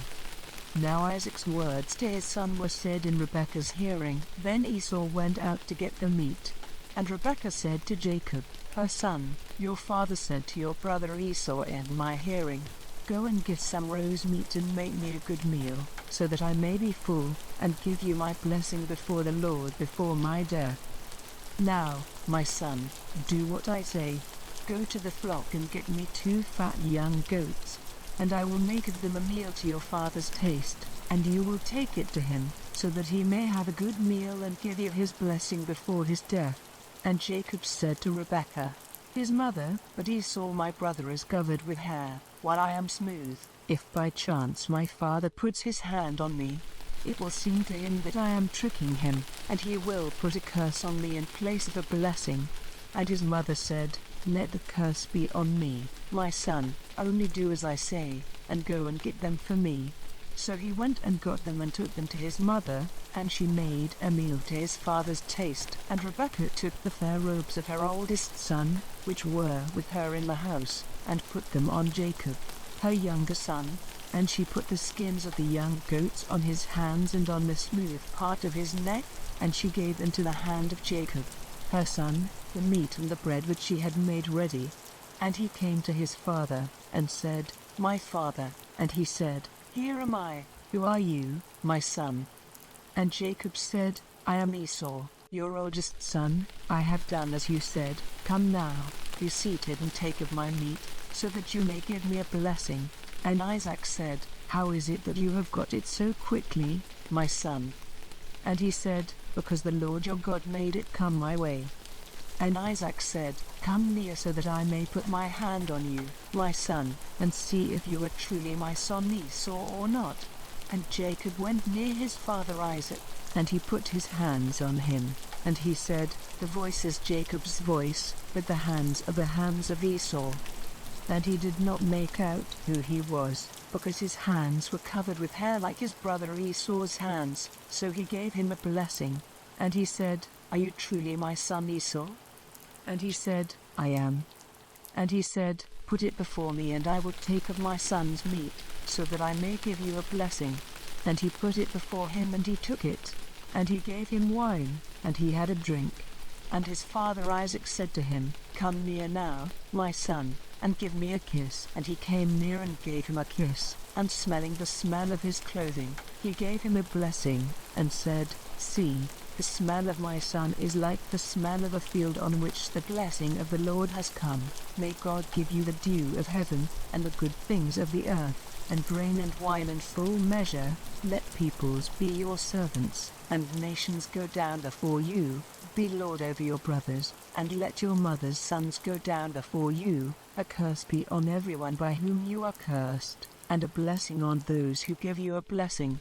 And when Isaac had come to the end of blessing Jacob, and Jacob had not long gone away from Isaac his father, Esau came in from the field, and he made ready a meal, good to the taste, and took it to his father, and said to him, let my father get up and take of his son's meat, so that you may give me a blessing. And Isaac his father said to him, who are you? And he said, I am your oldest son, Esau. And in great fear Isaac said, who then is he who got meat and put it before me? And I took it all before you came, and gave him a blessing, and as it will be. And hearing the words of his father, Esau gave a great and bitter cry, and said to his father, give a blessing to me, even to me, O my father. And he said, your brother came with deceit, and took away your blessing. And he said, is it because he is named Jacob that he has twice taken my place? For he took away my birthright, and now he has taken away my blessing. And he said, have you not kept a blessing for me? And Isaac answering said, but I have made him your master, and have given him all his brothers for servants. I have made him strong with grain and wine. What then am I to do for you, my son? And Esau said to his father, is that the only blessing you have, my father? Give a blessing to me, even me. And Esau was overcome with weeping. Then Isaac his father made answer and said to him, far from the fertile places of the earth, and far from the dew of heaven on high will your living place be. By your sword will you get your living, and you will be your brother's servant. But when your power is increased, his yoke will be broken from off your neck. So Esau was full of hate for Jacob because of his father's blessing, and he said in his heart, "The days of weeping for my father are near, then I will put my brother Jacob to death." Then Rebekah, hearing what Esau had said, sent for Jacob, her younger son, and said to him, "It seems that your brother Esau is purposing to put you to death. So now, my son, do what I say, go quickly to Haran, to my brother Laban, and be." Chapter 28. Then Isaac sent for Jacob, and blessing him, said, "Do not take a wife from among the women of Canaan, but go to Paddan Aram, to the house of Bethuel, your mother's father, and there get yourself a wife from the daughters of Laban, your mother's brother. And may God, the ruler of all, give you his blessing, giving you fruit and increase, so that you may become an army of peoples. And may God give you the blessing of Abraham, to you and to your seed, so that the land of your wanderings, which God gave to Abraham, may be your heritage." So Isaac sent Jacob away, and he went to Paddan Aram, to Laban, son of Bethuel the Aramean, the brother of Rebekah, the mother of Jacob and Esau. So when Esau saw that Isaac had given Jacob his blessing, and sent him away to Paddan Aram to get a wife for himself there, blessing him and saying to him, "Do not take a wife from among the women of Canaan," and that Jacob had done as his father and mother said and had gone to Paddan Aram, it was clear to Esau that his father had no love for the women of Canaan. So Esau went to Ishmael and took Mahalath, the daughter of Abraham's son Ishmael, the sister of Nebaioth, to be his wife in addition to the wives he had. So Jacob went out from Beersheba to go to Haran, and coming to a certain place, he made it his resting place for the night, for the sun had gone down. And he took one of the stones which were there, and putting it under his head he went to sleep in that place. And he had a dream, and in his dream he saw steps stretching from earth to heaven, and the angels of God were going up and down on them. And he saw the Lord by his side, saying, "I am the Lord, the God of Abraham your father, and the God of Isaac. I will give to you and your seed this land on which you are sleeping. Your seed will be like the dust of the earth, covering all the land to the west and to the east, to the north and to the south. You and your seed will be a name of blessing to all the families of the earth. And truly, I will be with you, and will keep you wherever you go, guiding you back again to this land, and I will not give you up till I have done what I have said to you." And Jacob, awaking from his sleep, said, "Truly, the Lord is in this place, and I was not conscious of it." And fear came on him, and he said, "This is a holy place, this is nothing less than the house of God and the doorway of heaven." And early in the morning Jacob took the stone which had been under his head, and put it up as a pillar and put oil on it. And he gave that place the name of Bethel, but before that time the town was named Luz. Then Jacob took an oath, and said, "If God will be with me, and keep me safe on my journey, and give me food and clothing to put on, so that I come again to my..." Chapter 29. Then Jacob went on his journey till he came to the land of the children of the east. And there he saw a water hole in a field, and by the side of it 3 flocks of sheep. For there they got water for the sheep, and on the mouth of the water hole there was a great stone. And all the flocks would come together there, and when the stone had been rolled away, they would give the sheep water, and put the stone back again in its place on the mouth of the water hole. Then Jacob said to the herdmen, "My brothers, where do you come from?" And they said, "From Haran." And he said to them, "Have you any knowledge of Laban, the son of Nahor?" And they said, "We have." And he said to them, "Is he well?" And they said, "He is well, and here is Rachel his daughter coming with the sheep." Then Jacob said, "The sun is still higher, and it is not time to get the cattle together. Get water for the sheep and go and give them their food." And they said, "We are not able to do so till all the flocks have come together and the stone has been rolled away from the mouth of the water hole. Then we will get water for the sheep." While he was still talking with them, Rachel came with her father's sheep, for she took care of them. Then when Jacob saw Rachel, the daughter of Laban, his mother's brother, coming with Laban's sheep, he came near, and rolling the stone away from the mouth of the hole, he got water for Laban's flock. and weeping for joy, Jacob gave Rachel a kiss. And Rachel, hearing from Jacob that he was her father's relation and that he was the son of Rebekah, went running to give her father news of it. And Laban, hearing news of Jacob, his sister's son, came running, and took Jacob in his arms, and kissing him, made him come into his house. And Jacob gave him news of everything. And Laban said to him, Truly, you are my bone and my flesh. And he kept Jacob with him for the space of a month. Then Laban said to Jacob, Because you are my brother, are you to be my servant for nothing? Say now, what is your payment to be? Now Laban had 2 daughters, the name of the older was Leah, and the name of the younger was Rachel. And Leah's eyes were clouded, but Rachel was fair in face and form. And Jacob was in love with Rachel, and he said, I will be your servant 7 years for Rachel, your younger daughter. And Laban said, It is better for you to have her than another man. Go on living here with me. And Jacob did 7 years' work for Rachel, and because of his love for her it seemed to him only a very little time. Then Jacob said to Laban, Give me my wife so that I may have her, for the days are ended. And Laban got together all the men of the place and gave a feast. And in the evening he took Leah, his daughter, and gave her to him, and he went in to her. And Laban gave Zilpah, his servant girl, to Leah, to be her waiting woman. And in the morning Jacob saw that it was Leah, and he said to Laban, What have you done to me? Was I not working for you so that I might have Rachel? Why have you been false to me? And Laban said, In our country we do not let the younger daughter be married before the older. Let the week of the bride feast come to its end, and then we will give you the other in addition, if you will be my servant for another 7 years.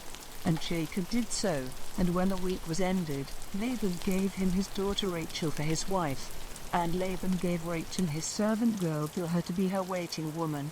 Then Jacob took Rachel as his wife, and his love for her was greater than his love for Leah, and he went on working for Laban for another 7 years. Now the Lord, seeing that Leah was not loved, gave her a child, while Rachel had no children.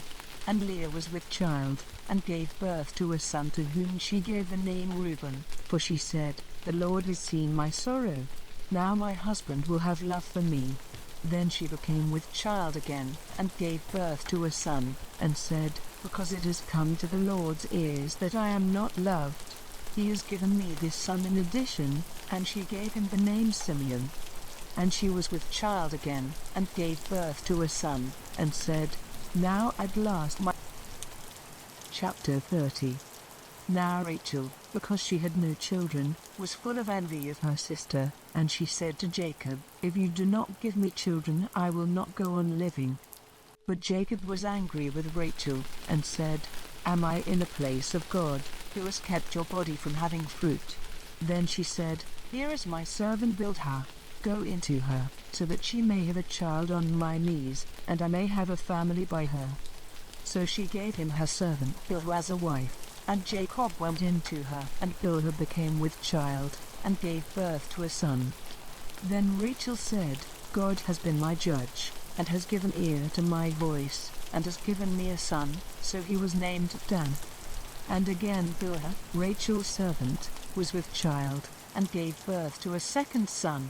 And Rachel said, I have had a great fight with my sister, and I have overcome her, and she gave the child the name Naphtali. When it was clear to Leah that she would have no more children for a time, she gave Zilpah, her servant, to Jacob as a wife, and Zilpah, Leah's servant, gave birth to a son. And Leah said, It has gone well for me, and she gave him the name Gad. And Zilpah, Leah's servant, gave birth to a second son. And Leah said, Happy am I, and all women will give witness to my joy, and she gave him the name Asher. Now at the time of the grain cutting, Reuben saw some love fruits in the field, and took them to his mother Leah. And Rachel said to her, Let me have some of your son's love fruits. But Leah said to her, Is it a small thing that you have taken my husband from me? And now would you take my son's love fruits?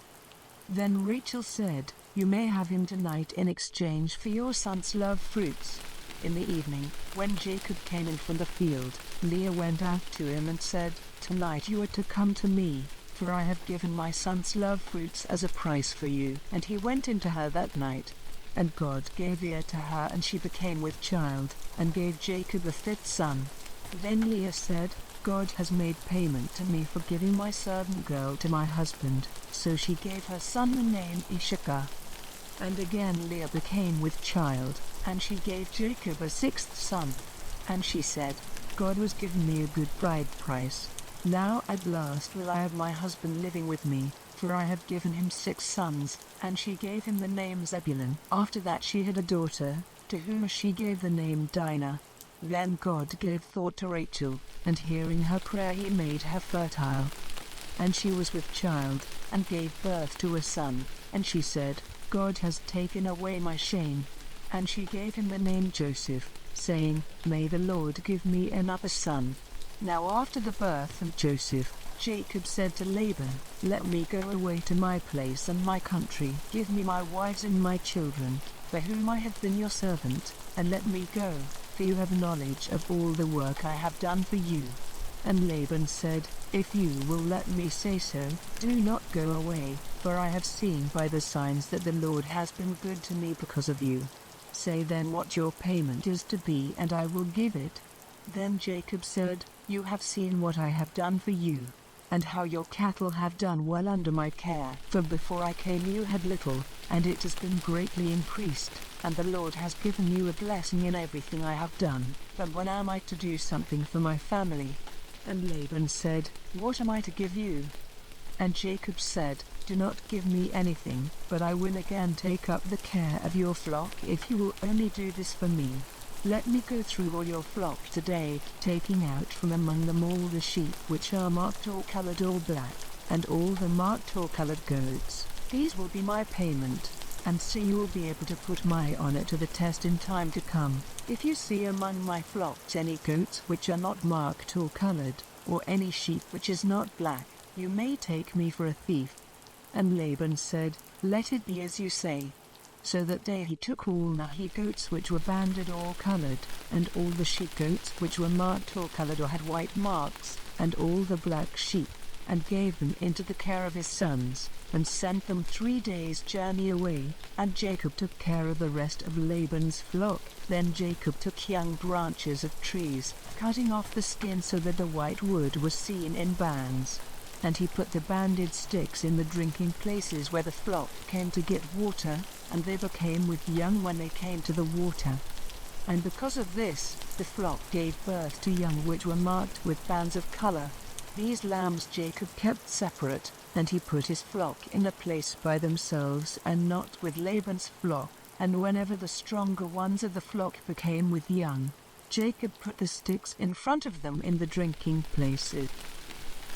Chapter 31. Now it came to the ears of Jacob that Laban's sons were saying, "Jacob has taken away all our father's property, and in this way he has got all this wealth." And Jacob saw that Laban's feeling for him was no longer what it had been before. Then the Lord said to Jacob, "Go back to the land of your fathers, and to your relations, and I will be with you." And Jacob sent for Rachel and Leah to come to him in the field among his flock, and he said to them, "It is clear to me that your father's feeling is no longer what it was to me, but the God of my father has been with me, and you have seen how I have done all in my power for your father. But your father has not kept faith with me, and 10 times he has made changes in my payment, but God has kept him from doing me damage. If he said, 'All those in the flock which have marks are to be yours,' then all the flock gave birth to marked young, and if he said, 'All the banded ones are to be yours,' then all the flock had banded young. So God has taken away your father's cattle and has given them to me. And at the time when the flock were with young, I saw in a dream that all the he-goats which were joined with the she-goats were banded and marked and colored. And in my dream the angel of the Lord said to me, 'Jacob.' And I said, 'Here am I.' And he said, 'See how all the he-goats are banded and marked and colored, for I have seen what Laban has done to you. I am the God of Bethel, where you put oil on the pillar and took an oath to me. Now then, come out of this land and go back to the country of your birth.' Then Rachel and Leah said to him in answer, "What part or heritage is there for us in our father's house? Are we not as people from a strange country to him? For he took a price for us, and now it is all used up. For the wealth which God has taken from him is ours and our children's. So now, whatever God has said to you, do." Then Jacob put his wives and his sons on camels, and sending on before him all his cattle and his property which he had got together in Paddan Aram, he made ready to go to Isaac his father in the land of Canaan. Now Laban had gone to see to the cutting of the wool of his sheep. So Rachel secretly took the images of the gods of her father's house. And Jacob went away secretly, without giving news of his flight to Laban the Aramean. So he went away with all he had, and went across the river in the direction of the hill country of Gilead. And on the third day Laban had news of Jacob's flight, and taking the men of his family with him, he went after him for 7 days and overtook him in the hill country of Gilead. Then God came to Laban in a dream by night, and said to him, "Take care that you say nothing good or bad to Jacob." Now when Laban overtook him, Jacob had put up his tent in the hill country, and Laban and his brothers put up their tents in the hill country of Gilead. And Laban said to Jacob, "Why did you go away secretly, taking my daughters away like prisoners of war? Why did you make a secret of your flight, not giving me word of it, so that I might have sent you away with joy and songs, with melody and music? You did not even let me give a kiss to my sons and my daughters. This was a foolish thing to do. It is in my power to do you damage. But the God of your father came to me this night, saying, 'Take care that you say nothing good or bad to Jacob.' And now, it seems, you are going because your heart's desire is for your father's house. But why have you taken my gods?" And Jacob, in answer, said to Laban, "My fear was that you might take your daughters from me by force. As for your gods, if any one of us has them, let him be put to death. Make search before us all for what is yours, and take it." For Jacob had no knowledge that Rachel had taken them. So Laban went into Jacob's tent and into Leah's tent, and into the tents of the 2 servant women, but they were not there. And he came out of Leah's tent and went into Rachel's. Now Rachel had taken the images, and had put them in the camel's basket, and was seated on them. And Laban, searching through all the tent, did not come across them. And she said to her father, "Let not my lord be angry because I do not get up before you, for I am in the common condition of women." And with all his searching, he did not come across the images. Then Jacob was angry with Laban, and said, "What crime or sin have I done that you have come after me with such passion? Now that you have made search through all my goods, what have you seen which is yours? Make it clear now before my people and your people, so that they may be judges between us. These 20 years I have been with you, your sheep and your goats have had young without loss. Not one of your goats have I taken for food. Anything which was wounded by beasts I did not take to you, but myself made up for the loss of it. You made me responsible for whatever was taken by thieves, by day or by night. This was my condition, wasted by heat in the day and by the bitter cold at night, and sleep went from my eyes. These 20 years I have been in your house. I was your servant for 14 years because of your daughters, and for 6 years I kept your flock, and 10 times was my payment changed. If the God of my father, the God of Abraham and the fear of Isaac, had not been with me, you would have sent me away with nothing in my hands. But God has seen my troubles and the work of my hands, and this night he kept you back." Then Laban, answering, said, "These women are my daughters and these children my children, the flocks and all you see are mine. What now may I do for my daughters and for their children? Come, let us make an agreement, you and I, and let it be for a witness between us." Then Jacob took a stone and put it up as a pillar. And Jacob said to his people, "Get stones together." And they did so, and they had a meal there by the stones. And the name Laban gave it was Gegusahadutha, but Jacob gave it the name of Gilead. And Laban said, "These stones are a witness between you and me today." For this reason its name was Gilead, and Mizpah, For he said, "May the Lord keep watch on us when we are unable to see one another's doings. If you are cruel to my daughters, or if you take other wives in addition to my daughters, then though no man is there to see, God will be the witness between us." And Laban said, "See these stones and this pillar which I have put between you and me, they will be witness that I will not go over these stones to you, and you will not go over these stones or this pillar." Chapter 32. And on his way Jacob came face to face with the angels of God. And when he saw them he said, "This is the army of God," so he gave that place the name of Mahanaim. Now Jacob sent servants before him to Esau, his brother, in the land of Seir, the country of Edom, and he gave them orders to say these words to Esau, "Your servant Jacob says, till now I have been living with Laban, and I have oxen and asses and flocks and men servants and women servants, and I have sent to give my lord news of these things so that I may have grace in his eyes." When the servants came back they said, "We have seen your brother Esau, and he is coming out to you, and 400 men with him." Then Jacob was in great fear and trouble of mind, and he put all the people and the flocks and the herds and the camels into 2 groups, and said, "If Esau, meeting one group, makes an attack on them, the others will get away safely." Then Jacob said, "O God of my father Abraham, the God of my father Isaac, the Lord who said to me, 'Go back to your country and your family and I will be good to you,' I am less than nothing in comparison with all your mercies and your faith to me your servant, for with only my stick in my hand I went across Jordan. And now I have become 2 armies. Be my savior from the hand of Esau, my brother, for my fear is that he will make an attack on me, putting to death mother and child." And you said, "Truly, I will be good to you, and make your seed like the sand of the sea which may not be numbered." Then he put up his tent there for the night, and from among his goods he took, as an offering for his brother Esau, 200 she-goats and 20 he-goats, 200 females and 20 males from the sheep, 30 camels with their young ones, 40 cows, 10 oxen, 20 asses, and 10 young asses. These he gave to his servants, every herd by itself. And he said to his servants, "Go on before me, and let there be a space between one herd and another." And he gave orders to the first, saying, "When my brother Esau comes to you and says, 'Whose servant are you? And where are you going? And whose are these herds?' Then say to him, 'These are your servant Jacob's, they are an offering for my lord, for Esau, and he himself is coming after us.'" And he gave the same orders to the second and the third and to all those who were with the herds, saying, "This is what you are to say to Esau when you see him.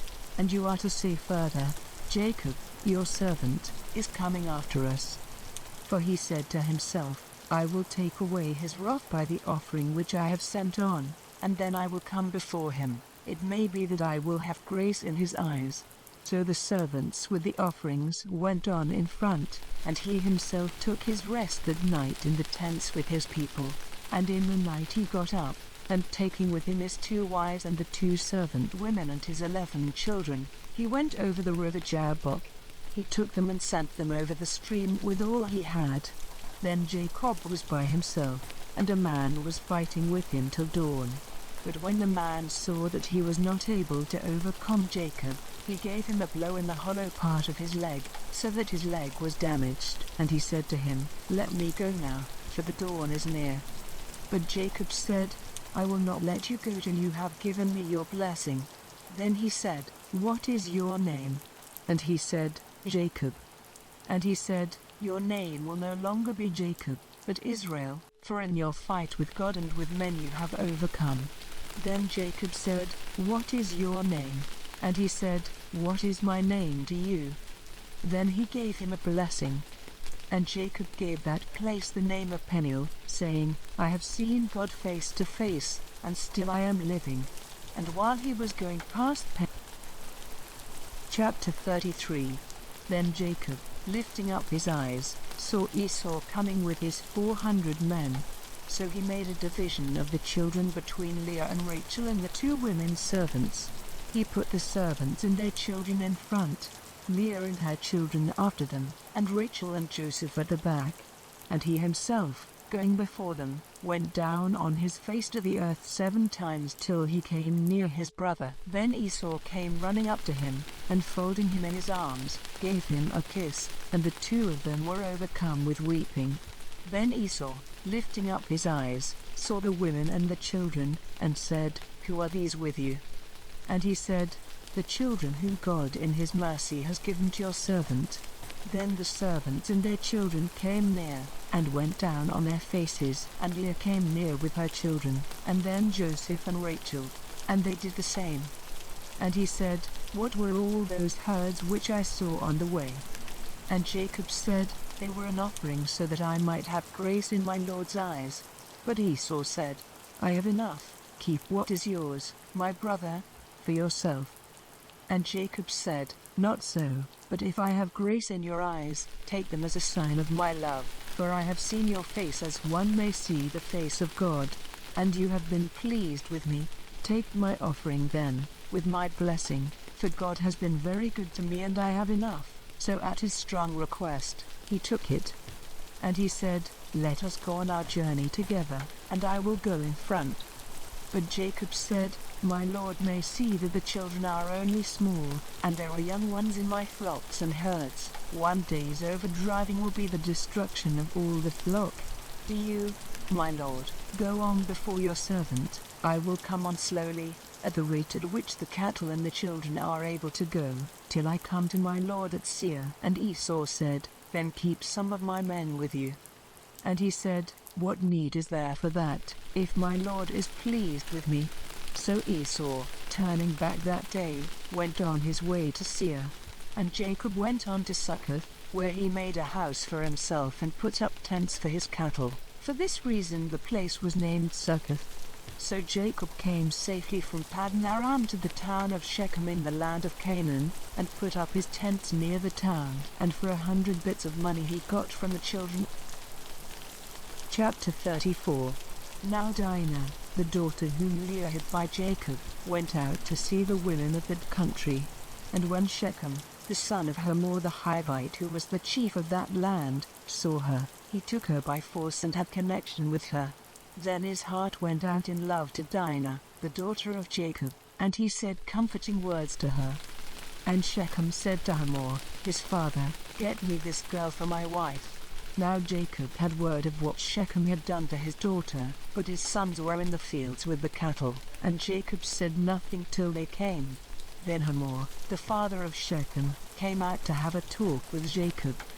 Now the sons of Jacob came in from the fields when they had news of it, and they were wounded and very angry because of the shame he had done in Israel by having connection with Jacob's daughter, and they said, "Such a thing is not to be done."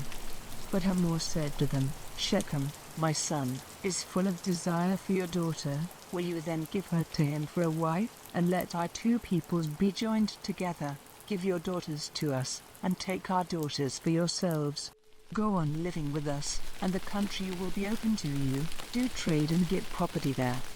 And Shechem said to her father and her brothers, "If you will give ear to my request, whatever you say I will give to you. However great you make the bride price and payment, I will give it, only let me have the girl for my wife." But the sons of Jacob gave a false answer to Shechem and Hamor his father, because of what had been done to Dinah their sister. And they said, "It is not possible for us to give our sister to one who is without circumcision, for that would be a cause of shame to us. But on this condition only will we come to an agreement with you. If every male among you becomes like us and undergoes circumcision, then we will give our daughters to you and take your daughters to us and go on living with you as one people. But if you will not undergo circumcision as we say, then we will take our daughter and go." And their words were pleasing to Hamor and his son Shechem. And without loss of time the young man did as they said, because he had delight in Jacob's daughter, and he was the noblest of his father's house. Then Hamor and Shechem, his son, went to the meeting place of their town, and said to the men of the town, "It is the desire of these men to be at peace with us. Let them then go on living in this country and doing trade here. for the country is wide open before them. Let us take their daughters as wives and let us give them our daughters. But these men will make an agreement with us to go on living with us and to become one people, only on the condition that every male among us undergoes circumcision as they have done. Then will not their cattle and their goods and all their beasts be ours? So let us come to an agreement with them so that they may go on living with us." Then all the men of the town gave ear to the words of Hamor and Shechem his son, and every male in the town underwent circumcision. But on the third day after, before the wounds were well, 2 of the sons of Jacob, Simeon and Levi, Dinah's brothers, took their swords and came into the town by surprise and put all the males to death. And Hamor and his son they put to death with the sword, and they took Dinah from Shechem's house and went away. And the sons of Jacob came on them when they were wounded and made waste the town because of what had been done to their sister. They took their flocks and their herds and their asses and everything in their town and in their fields, and all their wealth and all their little ones and their wives, everything in their houses they took and made them waste. And Jacob said to Simeon and Levi. Chapter 35. And God said to Jacob, "Go up now to Bethel and make your living place there, and put up an altar there to the God who came to you when you were in flight from your brother Esau." Then Jacob said to all his people, "Put away the strange gods which are among you, and make yourselves clean, and put on a change of clothing, and let us go up to Bethel, and there I will make an altar to God, who gave me an answer in the day of my trouble, and was with me wherever I went." Then they gave to Jacob all the strange gods which they had, and the rings which were in their ears, and Jacob put them away under the holy tree at Shechem. So they went on their journey, and the fear of God was on the towns round about, so that they made no attack on the sons of Jacob. And Jacob came to Luz in the land of Canaan, which is the same as Bethel, he and all his people. And there he made an altar, naming the place El Bethel, because it was there he had the vision of God when he was in flight from his brother. And Deborah, the servant who had taken care of Rebekah from her birth, came to her end, and was put to rest near Bethel, under the holy tree, and they gave it the name of Allanbacuth. Now when Jacob was on his way from Paddan Aram, God came to him again and, blessing him, said, "Jacob is your name, but it will be so no longer. From now your name will be Israel." So he was named Israel. And God said to him, "I am God, the ruler of all. Be fertile, and have increase. A nation, truly a group of nations, will come from you, and kings will be your offspring. And the land which I gave to Abraham and Isaac, I will give to you, and to your seed after you I will give the land." Then God went up from him in the place where he had been talking with him. And Jacob put up a pillar in the place where he had been talking with God, and put a drink offering on it, and oil. And he gave to the place where God had been talking with him the name of Bethel. So they went on from Bethel, and while they were still some distance from Ephrat, the pains of birth came on Rachel, and she had a hard time. And when her pain was very great, the woman who was helping her said, "Have no fear, for now you will have another son." And in the hour when her life went from her, for death came to her, she gave the child the name Ben-Oni, but his father gave him the name of Benjamin. So Rachel came to her end and was put to rest on the road to Ephrat, which is Bethlehem. And Jacob put up a pillar on her resting place, which is named, the pillar of the resting place of Rachel, to this day. And Israel went journeying on and put up his tents on the other side of the tower of the flock. Now while they were living in that country, Reuben had connection with Bilhah, his father's servant woman, and Israel had news of it. Now Jacob had 12 sons, the sons of Leah, Reuben, Jacob's first son, and Simeon and Levi and Judah and Issachar and Zebulun, the sons of Rachel, Joseph and Benjamin, the sons of Bilhah, Rachel's servant, Dan and Naphtali, the sons of Zilpah, Leah's servant, Gad and Asher. These are the sons whom Jacob had in Paddan Aram. And Jacob came to his father Isaac at Mamre at Kiriath Arba, that is, Hebron, where Abraham and Isaac had been living, and Isaac was Chapter 36. Now these are the generations of Esau, that is to say, Edom. Esau's wives were women of Canaan: Adah, the daughter of Elon the Hittite, and Aholibamah, the daughter of Anah, the daughter of Zibeon the Hivite, and Basemath, Ishmael's daughter, the sister of Nebaioth. Adah had a son Eliphaz, and Basemath was the mother of Ruel. Aholibamah was the mother of Jush, Jalam, and Korah. These are the sons of Esau, whose birth took place in the land of Canaan. Esau took his wives and his sons and his daughters, and all the people of his house, and his beasts and his cattle and all his goods which he had got together in the land of Canaan, and went into the land of Seir, away from his brother Jacob. For their wealth was so great that the land was not wide enough for the two of them and all their cattle. So Esau made his living place in the hill country of Seir. Esau is Edom. And these are the generations of Esau, the father of the Edomites in the hill country of Seir. These are the names of Esau's sons: Eliphaz, the son of Esau's wife Adah, and Ruel, the son of Esau's wife Basemath. The sons of Eliphaz were Man, Omar, Zepho, Gatam, and Kenaz. And Eliphaz, the son of Esau, had connection with a woman named Timnah, who gave birth to Amalek. All these were the children of Esau's wife Adah. And these are the sons of Ruel: Nahor, Zerah, Shammah, and Mizah. They were the children of Esau's wife Basemath. And these are the sons of Esau's wife Aholibamah, the daughter of Anah, the daughter of Zibeon. She was the mother of Jush, Jalam, and Korah. These were the chiefs among the sons of Esau, the sons of Eliphaz: Esau's first son, Tman, Omar, Zepho, Kenaz, Korah, Gatam, Amalek. All these were chiefs in the land of Edom, the offspring of Eliphaz, the seed of Adah. And these are the sons of Esau's son Ruel: Nahor, Zerah, Shammah, Mizah. These were the chiefs of Ruel in the land of Edom, the children of Esau's wife Basemath. And these are the sons of Esau's wife Aholibamah: Jush, Jalam, and Korah. These were the chiefs who came from Esau's wife Aholibamah, daughter of Anah. These were the sons of Esau, that is, Edom, and these were their chiefs. These are the sons of Seir the Hirite who were living in that country: Ladan, Shobal, Zibeon, Anah, Dissan, Ezer, and Dissan. These are the chiefs of the Hirites, offspring of Seir in the land of Edom. The children of Ladan were Hori and Hemam.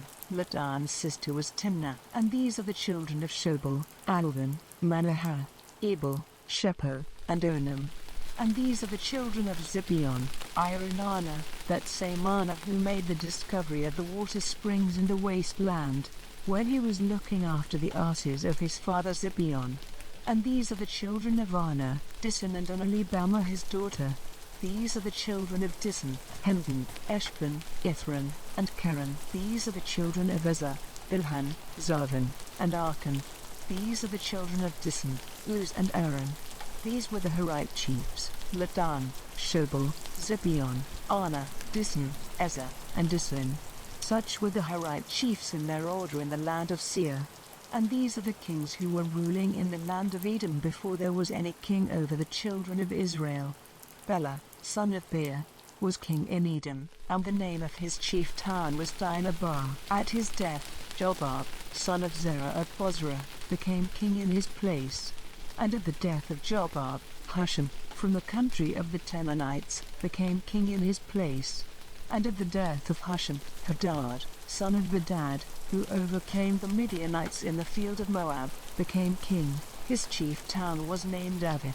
And at the death of Hadad, Samlah of Masrekah became king. And at the death of Samlah, Shaul of Rehoboth by the river became king in his place. And at the death of Shaul, Baal-Hanan, son of Achbor, became king.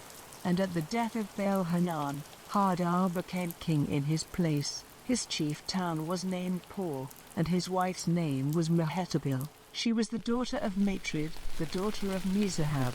These are the names of the chiefs of Esau in the order of.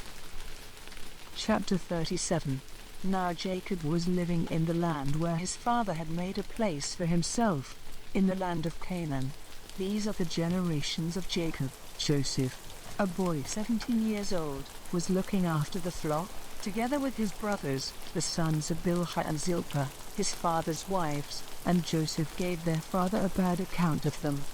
Now the love which Israel had for Joseph was greater than his love for all his other children, because he got him when he was an old man, and he had a long coat made for him, and because his brothers saw that Joseph was dearer to his father than all the others.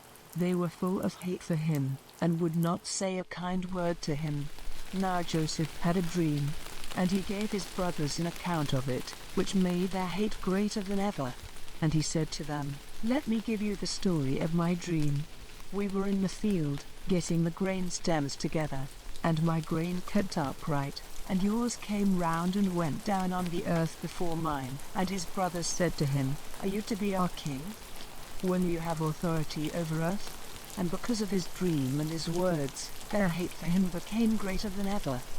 Then he had another dream, and gave his brothers an account of it, saying, "I have had another dream. The sun and the moon and 11 stars gave honor to me."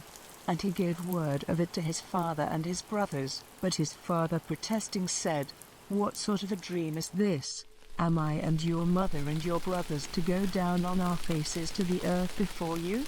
And his brothers were full of envy, but his father kept his words in mind. Now his brothers went to keep watch over their father's flock in Shechem. And Israel said to Joseph, "Are not your brothers with the flock in Shechem? Come, I will send you to them." And he said to him, "Here am I." And he said to him, "Go now, and see if your brothers are well and how the flock is, then come back and give me word." So he sent him out of the valley of Hebron, and he came to Shechem. And a man saw him wandering in the country, and said to him, "What are you looking for?"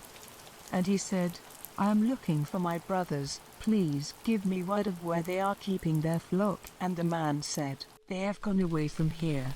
For they said in my hearing, 'Let us go to Dothan.'" So Joseph went after them and came up with them at Dothan. But they saw him when he was a long way off, and before he came near them they made a secret design against him to put him to death, saying to one another, "See, here comes this dreamer. Let us now put him to death and put his body into one of these holes, and we will say, 'An evil beast has put him to death.' Then we will see what becomes of his dreams." But Reuben, hearing these words, got him out of their hands, saying, "Let us not take his life. Do not put him to a violent death, but let him be placed in one of the holes." This he said to keep him safe from their hands, with the purpose of taking him back to his father again. So when Joseph came to his brothers, they took off his long coat which he had on, and they took him and put him in the hole. Now the hole had no water in it. Then seating themselves, they took their meal, and looking up, they saw a traveling band of Ishmaelites, coming from Gilead on their way to Egypt, with spices and perfumes on their camels. And Judah said to his brothers, "What profit is there in putting our brother to death and covering up his blood? Let us give him to these Ishmaelites for a price, and let us not put violent hands on him, for he is our brother, our flesh." And his brothers gave ear to him. And some traders from Midian went by, so pulling Joseph up out of the hole, they gave him to the Ishmaelites for 20 bits of silver, and they took him to Egypt. Now when Reuben came back to Nahor, Joseph was not there, and giving signs of grief, he went back to his brothers, and said, "The child is gone. What am I to do?" Then they took Joseph's coat, and put on it some of the blood from a young goat which they had put to death. And they took the coat to their father, and said, "We came across this. Is it your son's coat or not?" And he saw that it was, and said, "It is my son's coat. An evil beast has put him to death. Without doubt Joseph has come to a cruel end." Then Jacob, giving signs of grief, put on haircloth, and went on weeping for his son day after day. And all his sons and all his... Chapter 38. Now at that time, Judah went away from his brothers and became the friend of a man of Adullam named Hira. And there he saw the daughter of a certain man of Canaan named Shua, and took her as his wife. And she gave birth to a son, and he gave him the name And again she gave birth to a son, and he gave him the name Onan. Then she had another son, to whom she gave the name Shelah. She was at Chesed when the birth took place. And Judah took a wife for his first son and her name was Tamar. Now Judah's first son, did evil in the eyes of the Lord, so that he put him to death. Then Judah said to Onan, "Go into your brother's wife and do what it is right for a husband's brother to do, make her your wife and get offspring for your brother." But Onan, seeing that the offspring would not be his, went into his brother's wife, but let his seed go unto the earth, so that he might not get offspring for his brother. And what he did was evil in the eyes of the Lord, so that he put him to death, like his brother. Then Judah said to Tamar, his daughter-in-law, "Go back to your father's house and keep yourself as a widow till my son Shelah becomes a man." For he had in his mind the thought that death might come to him as it had come to his brothers. So Tamar went back to her father's house. And after a time, Bathsheba, Judah's wife, came to her end, and after Judah was comforted for her loss, he went to Timnah, where they were cutting the wool of his sheep, and his friend Hira of Adullam went with him. And when Tamar had news that her father-in-law was going up to Timnah to the wool cutting, she took off her widow's clothing, and covering herself with her veil, she took her seat near Enaim on the road to Timnah, for she saw that Shelah was now a man, but she had not been made his wife. When Judah saw her, he took her to be a loose woman of the town, because her face was covered. And turning to her by the roadside, he said to her, "Let me come in to you." For he had no idea that she was his daughter-in-law. And she said, "What will you give me as my price?" And he said, "I will give you a young goat from the flock." And she said, "What will you give me as a sign till you send it?" And he said, "What would you have?" And she said, "Your ring and its cord and the stick in your hand." So he gave them to her and went in to her, and she became with child by him. Then she got up and went away and took off her veil and put on her widow's clothing. Then Judah sent his friend Hira with the young goat, to get back the things which he had given as a sign to the woman, but she was not there. And he put questions to the men of the place, saying, "Where is the loose woman who was in Enaim by the wayside?" And they said, "There was no such woman there." So he went back to Judah, and said, "I have not seen her, and the men of the place say that there is no such woman there." And Judah said, "Let her keep the things, so that we may not be shamed. I sent the young goat, but you did not see the woman." Now about 3 months after this, word came to Judah that Tamar, his daughter-in-law, had been acting like a loose woman and was with child. And Judah said, "Take her out and let her be burned." And while she was being taken out, she sent word to her father-in-law, saying, "The man whose property these things are, is the father of my child. Say then, whose are this ring and this cord and this stick?" Then Judah said openly that they were his, and said, "She is more upright than I am, for I did not give her to Shelah my son." And he had no more connection with her. And when the time came for her to give birth, it was clear that there were 2 children in her body. And while she was in the act of giving birth, one of them put out his hand, and the woman who was with her put a red thread round his hand, saying, "This one came out first." Chapter 39. Now Joseph was taken down to Egypt, and Potiphar the Egyptian, a captain of high position in Pharaoh's house, got him for a price from the Ishmaelites who had taken him there. And the Lord was with Joseph, and he did well, and he was living in the house of his master the Egyptian. And his master saw that the Lord was with him, making everything he did go well. And having a high opinion of Joseph as his servant, he made him the overseer of his house and gave him control over all he had. And from the time when he made him overseer and gave him control of all his property, the blessing of the Lord was with the Egyptian. Because of Joseph, the blessing of the Lord was on all he had, in the house and in the field. And he gave Joseph control of all his property, keeping no account of anything, but only the food which was put before him. Now Joseph was very beautiful in form and face. And after a time, his master's wife, looking on Joseph with desire, said to him, "Be my lover." But he would not, and said to her, "You see that my master keeps no account of what I do in his house, and has put all his property in my control, so that no one has more authority in this house than I have. He has kept nothing back from me but you, because you are his wife. How then may I do this great wrong, sinning against God?" and day after day she went on requesting Joseph to come to her and be her lover, but he would not give ear to her. Now one day he went into the house to do his work, and not one of the men of the house was inside, and pulling at his coat, she said, "Come to my bed," but slipping out of his coat, he went running away.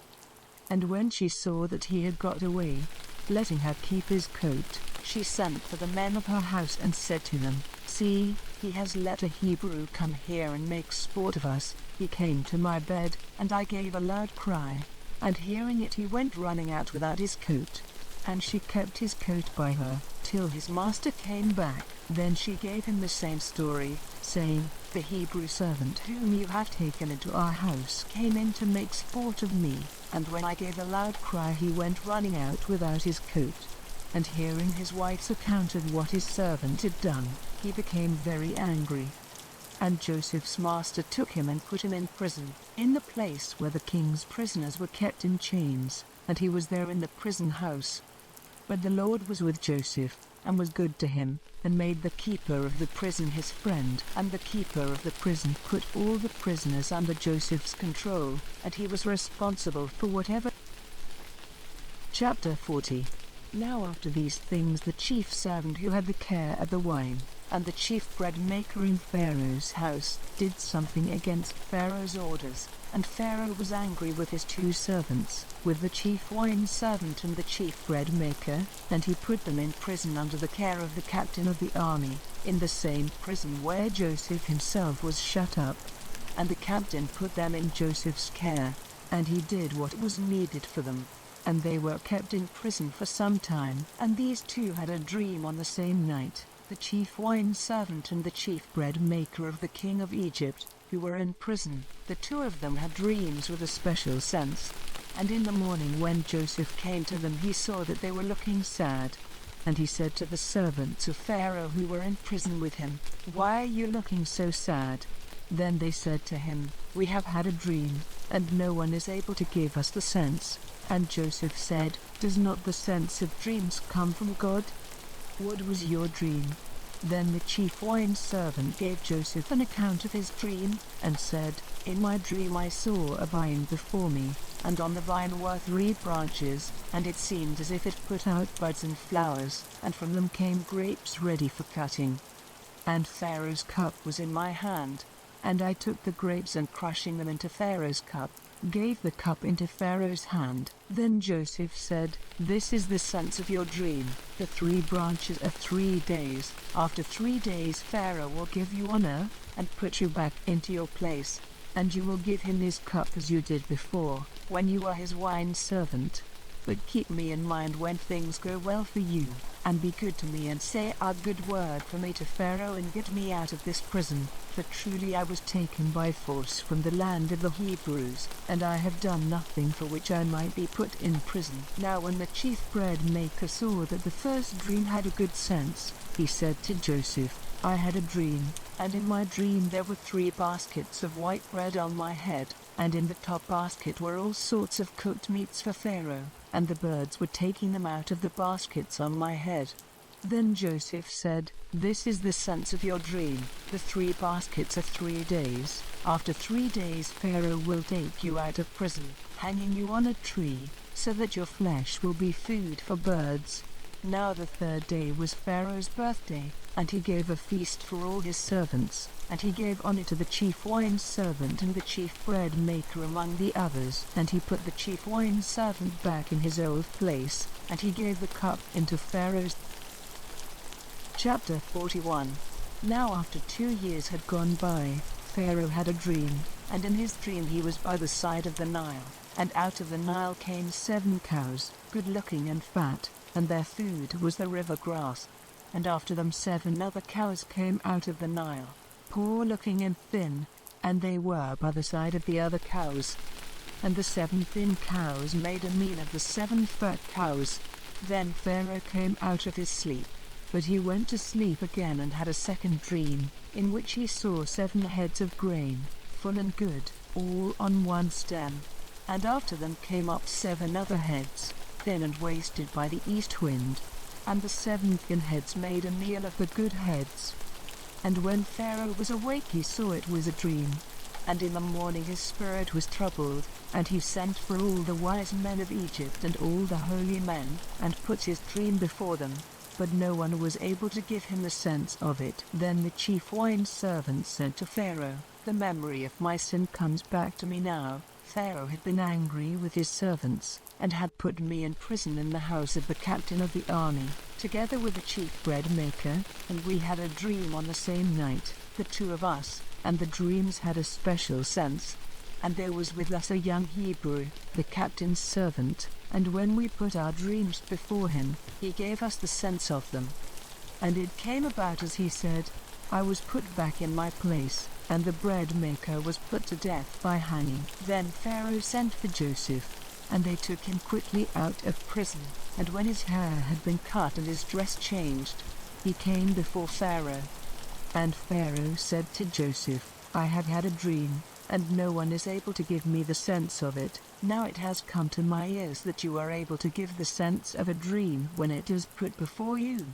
Then Joseph said, Without God there will be no answer of peace for Pharaoh. Then Pharaoh said, In my dream I was by the side of the Nile, and out of the Nile came 7 cows, fat and good-looking, and their food was the river grass. Then after them came 7 other cows, very thin and poor-looking, worse than any I ever saw in the land of Egypt, and the thin cows made a meal of the 7 fat cows who came up first, and even with the fat cows inside them they seemed as bad as before.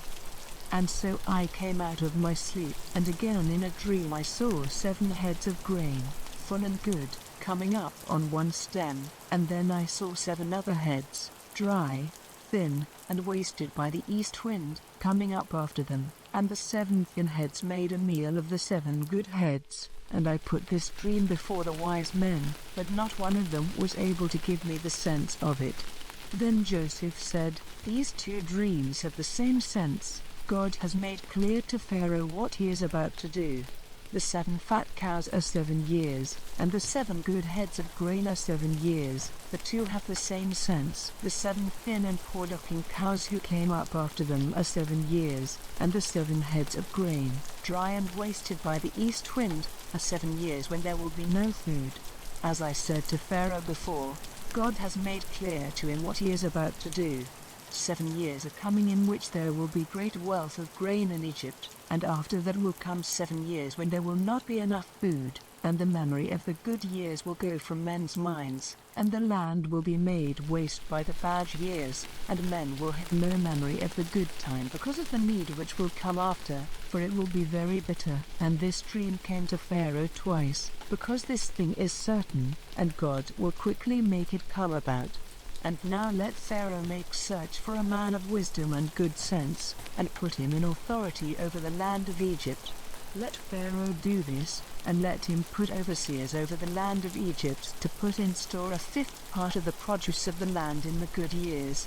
And let them get together all the food in those good years and make a store of grain under Pharaoh's control for the use of the towns, and let them keep it, and let that food be kept in store for the land till the 7 bad years which are to come in Egypt, so that the land may not come to destruction through need of food. And this seemed good to Pharaoh and to all his servants. Then Pharaoh said to his servants, Where may we get such a man as this, a man in whom is the Spirit of God? And Pharaoh said to Joseph, Seeing that God has made all this clear to you, there is no other man of such wisdom and good sense as you. You, then, are to be over my house, and all my people will be ruled by your word. Only as king will I be greater than you. And Pharaoh said to Joseph, See, I have put you over all the land of Egypt. Then Pharaoh took off his ring from his hand and put it on Joseph's hand, and he had him clothed with the best linen, and put a chain of gold round his neck, and he made him take his seat in the second of his carriages, and they went before him crying, Make way. So he made him ruler over all the land of Egypt. Then Pharaoh said to Joseph, I am Pharaoh, and without your order no man may do anything in all the land of Egypt. And Pharaoh gave Joseph the name of Zaphnath-Paneah, and he gave him Asenath, the daughter of Potiphera, the priest of On, to be his wife. So Joseph went through all the land of Egypt. Now Joseph was 30 years old when he came before Pharaoh, king of Egypt. And Joseph went out from before the face of Pharaoh and went through all the land of Egypt.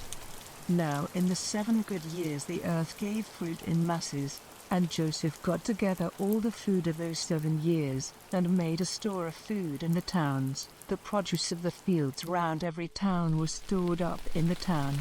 So he got together a store of grain like the sand of the sea, so great a store that after a time he gave up measuring it, for it might not be measured. And before the time of need, Joseph had 2 sons, to whom Asenath, the daughter of Potiphera, priest of On, gave birth. And to the first he gave the name Manasseh, for he said, God has taken away from me all memory of my hard life and of my father's house. And to the second he gave the name Ephraim, for he said, God has given me fruit in the land of my sorrow. And so the 7 good years in Egypt came to an end. Then came the first of the 7 years of need, as Joseph had said, and in every other land they were short of food, but in the land of Egypt there was bread. And when all the land of Egypt was in need. Chapter 42. Now Jacob, hearing that there was grain in Egypt, said to his sons, Why are you looking at one another? And he said, I have had news that there is grain in Egypt. Go down there and get grain for us, so that life and not death may be ours. So Joseph's 10 brothers went down to get grain from Egypt. But Jacob did not send Benjamin, Joseph's brother, with them, for fear, as he said, that some evil might come to him. And the sons of Israel came with all the others to get grain, for they were very short of food in the land of Canaan. Now Joseph was ruler over all the land, and it was he who gave out the grain to all the people of the land. And Joseph's brothers came before him and went down on their faces to the earth. And when Joseph saw his brothers, it was clear to him who they were. But he made himself strange to them, and talking roughly to them, said, Where do you come from? And they said, From the land of Canaan, to get food. Now though Joseph saw that these were his brothers, they had no idea who he was. Then the memory of his dreams about them came back to Joseph, and he said to them, You have come secretly to see how poor the land is. And they said to him, Not so, my lord, your servants have come with money to get food. We are all one man's sons. We are true men, we have not come with any secret purpose. And he said to them, No, but you have come to see how poor the land is. Then they said, We your servants are 12 brothers, sons of one man in the land of Canaan. The youngest of us is now with our father, and one is dead. And Joseph said, It is as I said, you have come with some secret purpose, but in this way will you be put to the test, by the life of Pharaoh. You will not go away from this place till your youngest brother comes here. Send one of your number to get your brother, and the rest of you will be kept in prison, so that your words may be tested to see if you are true. If not, by the life of Pharaoh, your purpose is certainly secret. So he put them in prison for 3 days. And on the 3rd day Joseph said to them, Do this, if you would keep your lives, for I am a God-fearing man. If you are true men, let one of you be kept in prison, while you go and take grain for the needs of your families, and come back to me with your youngest brother, so that your words may be seen to be true, and you will not be put to death. This is what you are to do. And they said to one another, Truly, we did wrong to our brother, for we saw his grief of mind, and we did not give ear to his prayers. That is why this trouble has come on us. And Reuben said to them, Did I not say to you, Did the child no wrong? But you gave no attention, so now, punishment has come on us for his blood. They were not conscious that the sense of their words was clear to Joseph, for he had been talking to them through one who had knowledge of their language. And turning away from them, he was overcome with weeping. Then he went on talking to them again and took Simeon and put chains on him before their eyes. Then Joseph gave orders for their bags to be made full of grain, and for every man's money to be put back into his bag, and for food to be given them for the journey, which was done. Then they put the bags of grain on their asses and went away. Now at their night's resting place one of them, opening his bag to give his ass some food, saw his money in the mouth of the bag. And he said to his brothers, "My money has been given back. It is in my bag." Then their hearts became full of fear, and turning to one another they said, "What is this which God has done to us?" So when they came to Jacob their father, in the land of Canaan, they gave him an account of all their experiences, saying, "The man who is the ruler of the country was rough with us and put us in prison, saying that we had come with a secret evil purpose. And we said to him, 'We are true men, we have no evil designs. We are 12 brothers, sons of our father. One is dead, and the youngest is now with our father in the land of Canaan.' And the ruler of the land said, 'In this way I may be certain that you are true men. Let one of you be kept here with me, while you go and take grain for the needs of your families, and come back to me with your youngest brother. Then I will be certain that you are true men, and I will give your brother back to you and let you do trade in the land.' And when they took the grain out of their bags, it was seen that every man's parcel of money was in his bag. And when they and their father saw the money, they were full of fear. And Jacob their father said to them, 'You have taken my children from me. Joseph is gone and Simeon is gone, and now you would take Benjamin away. All these things have come on me.' And Reuben said, 'Put my two.'" Chapter 43. Now the land was in bitter need of food. And when the grain which they had got in Egypt was all used up, their father said to them, "Go again and get us a little food." And Judah said to him, "The man said to us with an oath, 'You are not to come before me again without your brother. If you will let our brother go with us, we will go down and get food. But if you will not send him, we will not go down.' For the man said to us, 'You are not to come before me if your brother is not with you.' And Israel said, 'Why were you so cruel to me as to say to him that you had a brother?' And they said, 'The man put a number of questions to us about ourselves and our family, saying, "Is your father still living? Have you another brother?" And we had to give him answers. How were we to have any idea that he would say, 'Come back with your brother'?" Then Judah said to Israel, his father, "Send the boy with me, and let us be up and going, so that we and you and our little ones may not come to destruction. Put him into my care and make me responsible for him, if I do not give him safely back to you. Let mine be the sin forever. Truly, if we had not let the time go by, we might have come back again by now." Then their father Israel said to them, "If it has to be so, then do this. Take of the best fruits of the land in your vessels to give the man, perfumes and honey and spices and nuts, and take twice as much money with you. That is to say, take back the money which was put in your bags, for it may have been an error, and take your brother and go back to the man, and may God, the ruler of all, give you mercy before the man, so that he may give you back your other brother and Benjamin. If my children are to be taken from me, there is no help for it."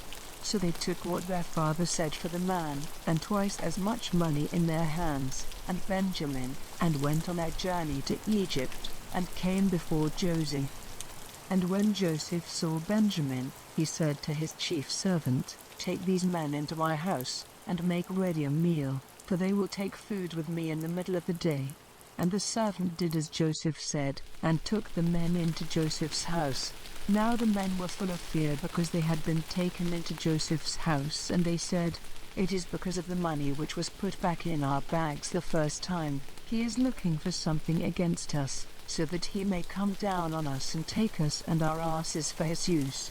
So they went up to Joseph's chief servant at the door of the house, and said, "O my lord, we only came down the first time to get food, and when we came to our night's resting place, on opening our bags we saw that every man's money was in the mouth of his bag, all our money in full weight, and we have it with us to give it back, as well as more money, with which to get food. We have no idea who put our money in our bags." Then the servant said, "Peace be with you, have no fear. Your God, even the God of your father, has put wealth in your bags for you. I had your money." Then he let Simeon come out to them. And the servant took them into Joseph's house, and gave them water for washing their feet, and he gave their asses food. And they got ready the things for Joseph before he came in the middle of the day. The word was given to them that they were to have a meal there. And when Joseph came in, they gave him the things which they had for him, and went down to the earth before him. And he said, "How are you? Is your father well? The old man of whom you were talking to me, is he still living?" And they said, "Your servant, our father, is well, he is still living." And they went down on their faces before him. Then, lifting up his eyes, he saw Benjamin, his brother, his mother's son, and he said, "Is this your youngest brother of whom you gave me word?" And he said, "God be good to you, my son."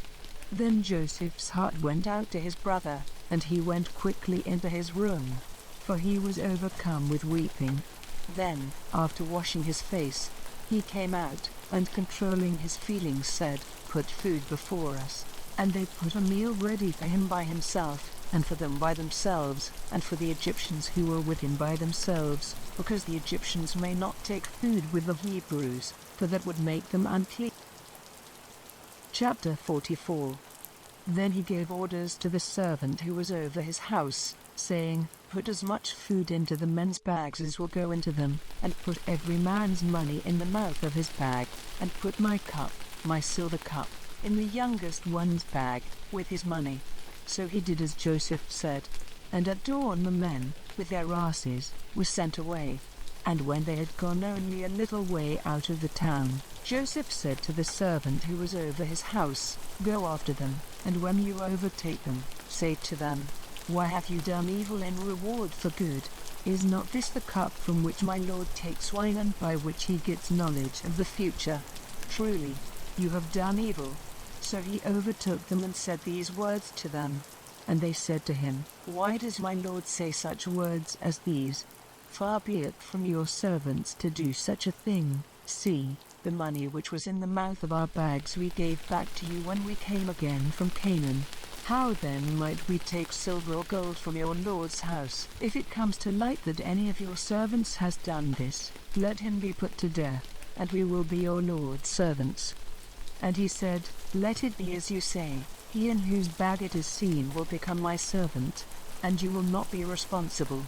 Then every man quickly got his bag down and undid it.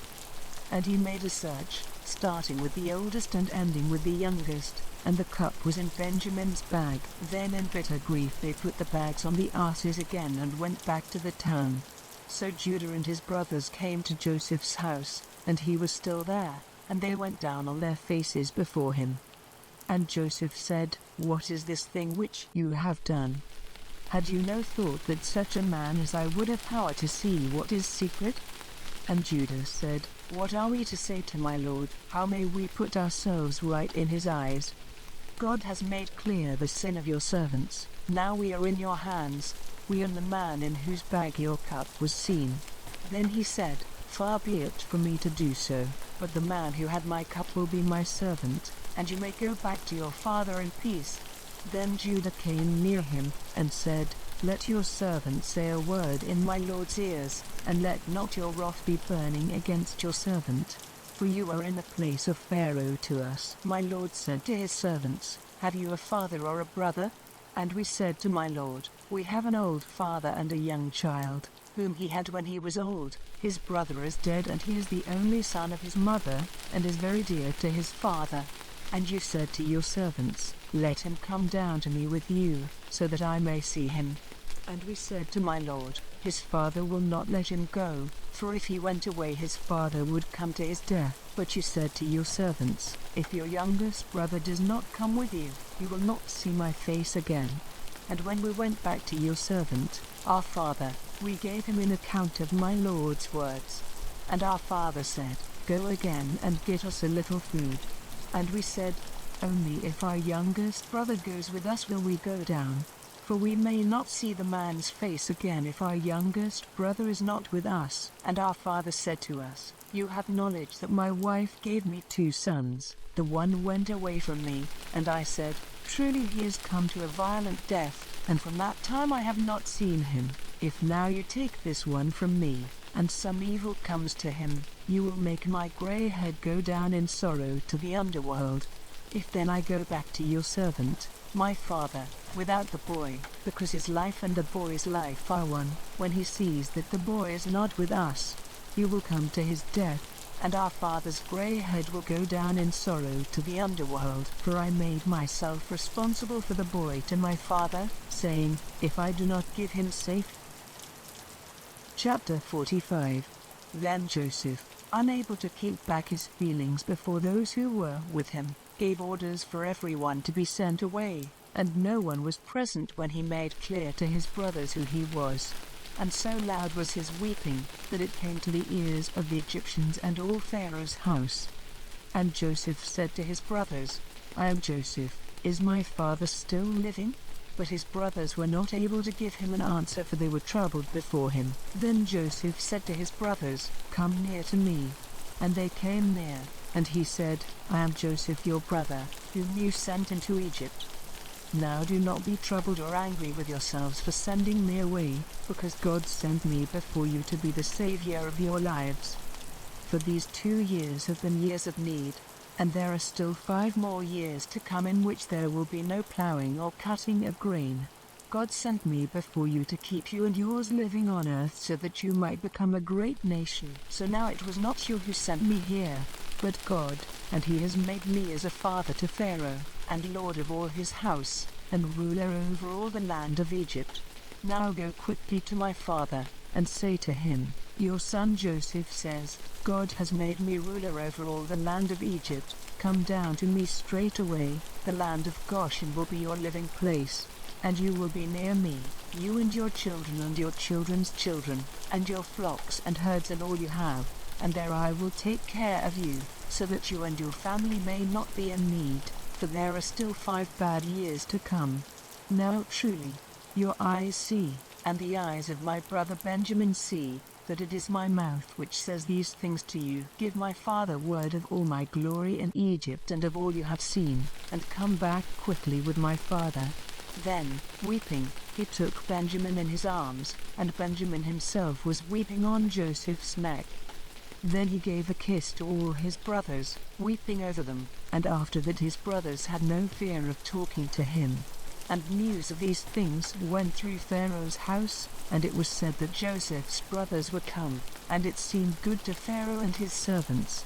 And Pharaoh said to Joseph, say to your brothers, put your goods on your beasts and go back to the land of Canaan, and get your father and your families and come back to me.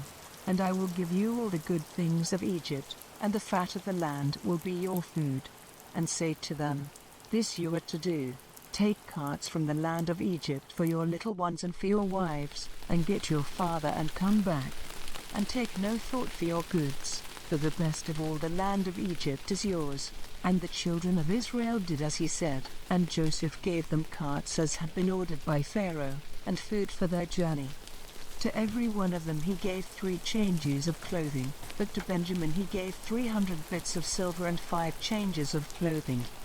And to his father he sent 10 asses with good things from Egypt on their backs, and 10 she-asses with grain and bread and food for his father on the journey. And he sent his brothers on their way, and said to them, see that you have no argument on the road. So they went up from Egypt and came to the land of Canaan, to their father Jacob. And they said to him, Joseph is living, and is ruler over all the land of Egypt. And at this word Jacob was quite overcome, for he had no faith in it. And they gave him an account of everything. Chapter 46. And Israel went on his journey with all he had, and came to Beersheba, where he made offerings to the God of his father Isaac. And God said to Israel in a night vision, Jacob, Jacob.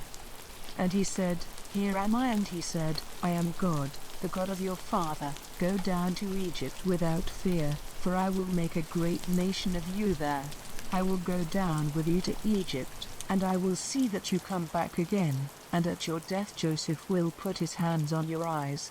Then Jacob went on from Beersheba, and the sons of Jacob took their father and their little ones and their wives in the carts which Pharaoh had sent for them, and they took their cattle and all the goods which they had got in the land of Canaan, and came to Egypt, even Jacob and all his seed, his sons and his sons' sons. his daughters and his daughters' sons and all his family he took with him into Egypt.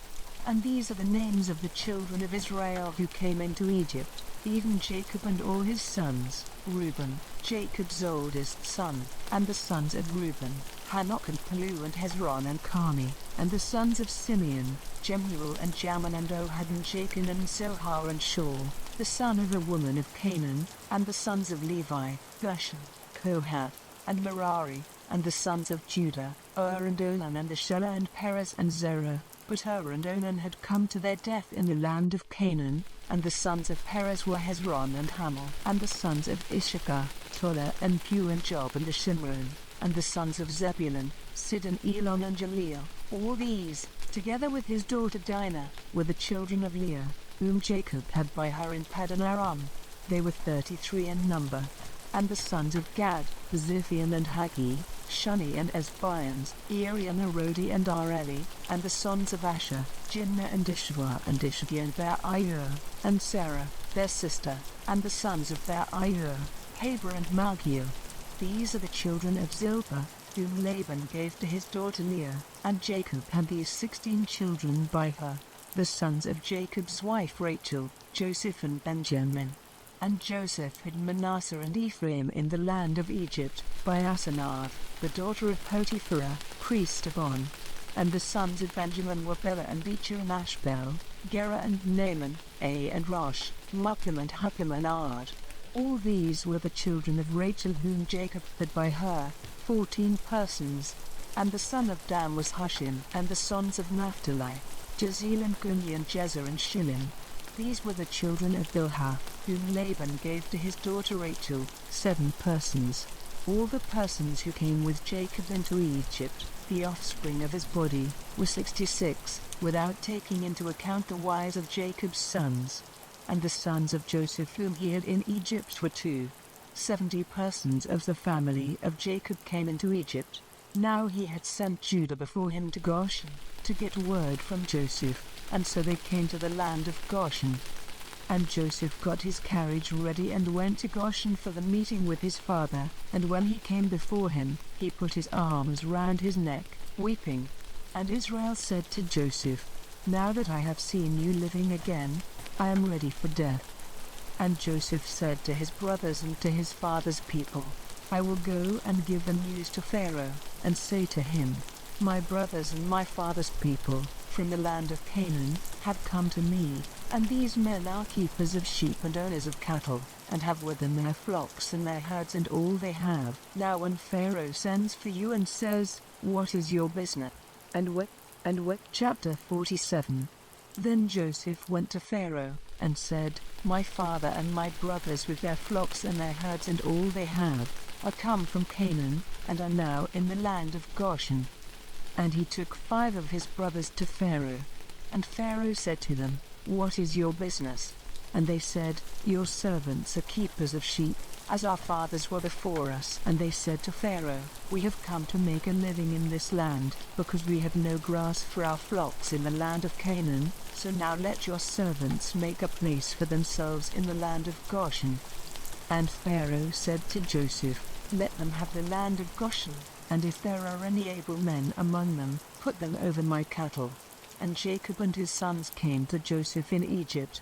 And when word of it came to the ears of Pharaoh, king of Egypt, he said to Joseph, Your father and brothers have come to you. All the land of Egypt is before you. Let your father and your brothers have the best of the land for their resting place. Then Joseph made his father Jacob come before Pharaoh, and Jacob gave him his blessing. And Pharaoh said to him, How old are you?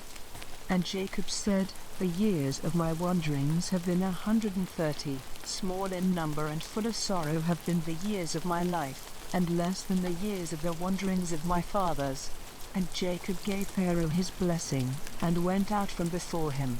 And Joseph made a place for his father and his brothers, and gave them a heritage in the land of Egypt, in the best of the land of Ramesses, as Pharaoh had given orders. And Joseph took care of his father and his brothers and all his father's people, giving them food for the needs of their families. Now there was no food to be had in all the land, so that all Egypt and Canaan were wasted from need of food. And all the money in Egypt and in the land of Canaan which had been given for grain, came into the hands of Joseph, and he put it in Pharaoh's house. And when all the money in Egypt and Canaan was gone, the Egyptians came to Joseph, and said, "Give us bread, would you have us come to destruction before your eyes? For we have no more money." And Joseph said, "Give me your cattle. I will give you grain in exchange for your cattle if your money is all gone." So they took their cattle to Joseph, and he gave them bread in exchange for their horses and flocks and herds and asses. So all that year he gave them food in exchange for their cattle. And when that year was ended, they came to him in the second year, and said, "We may not keep it from our lord's knowledge that all our money is gone, and all the herds of cattle are my lord's.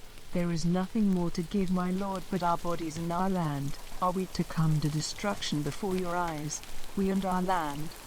Take us and our land and give us bread, and we and our land will be servants to Pharaoh, and give us seed so that we may have life and the land may not become waste."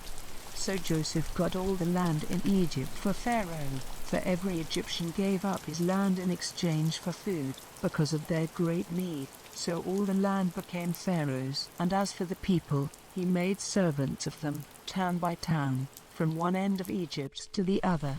Only he did not take the land of the priests, for the priests had their food given them by Pharaoh, and having what Pharaoh gave them, they had no need to give up their land.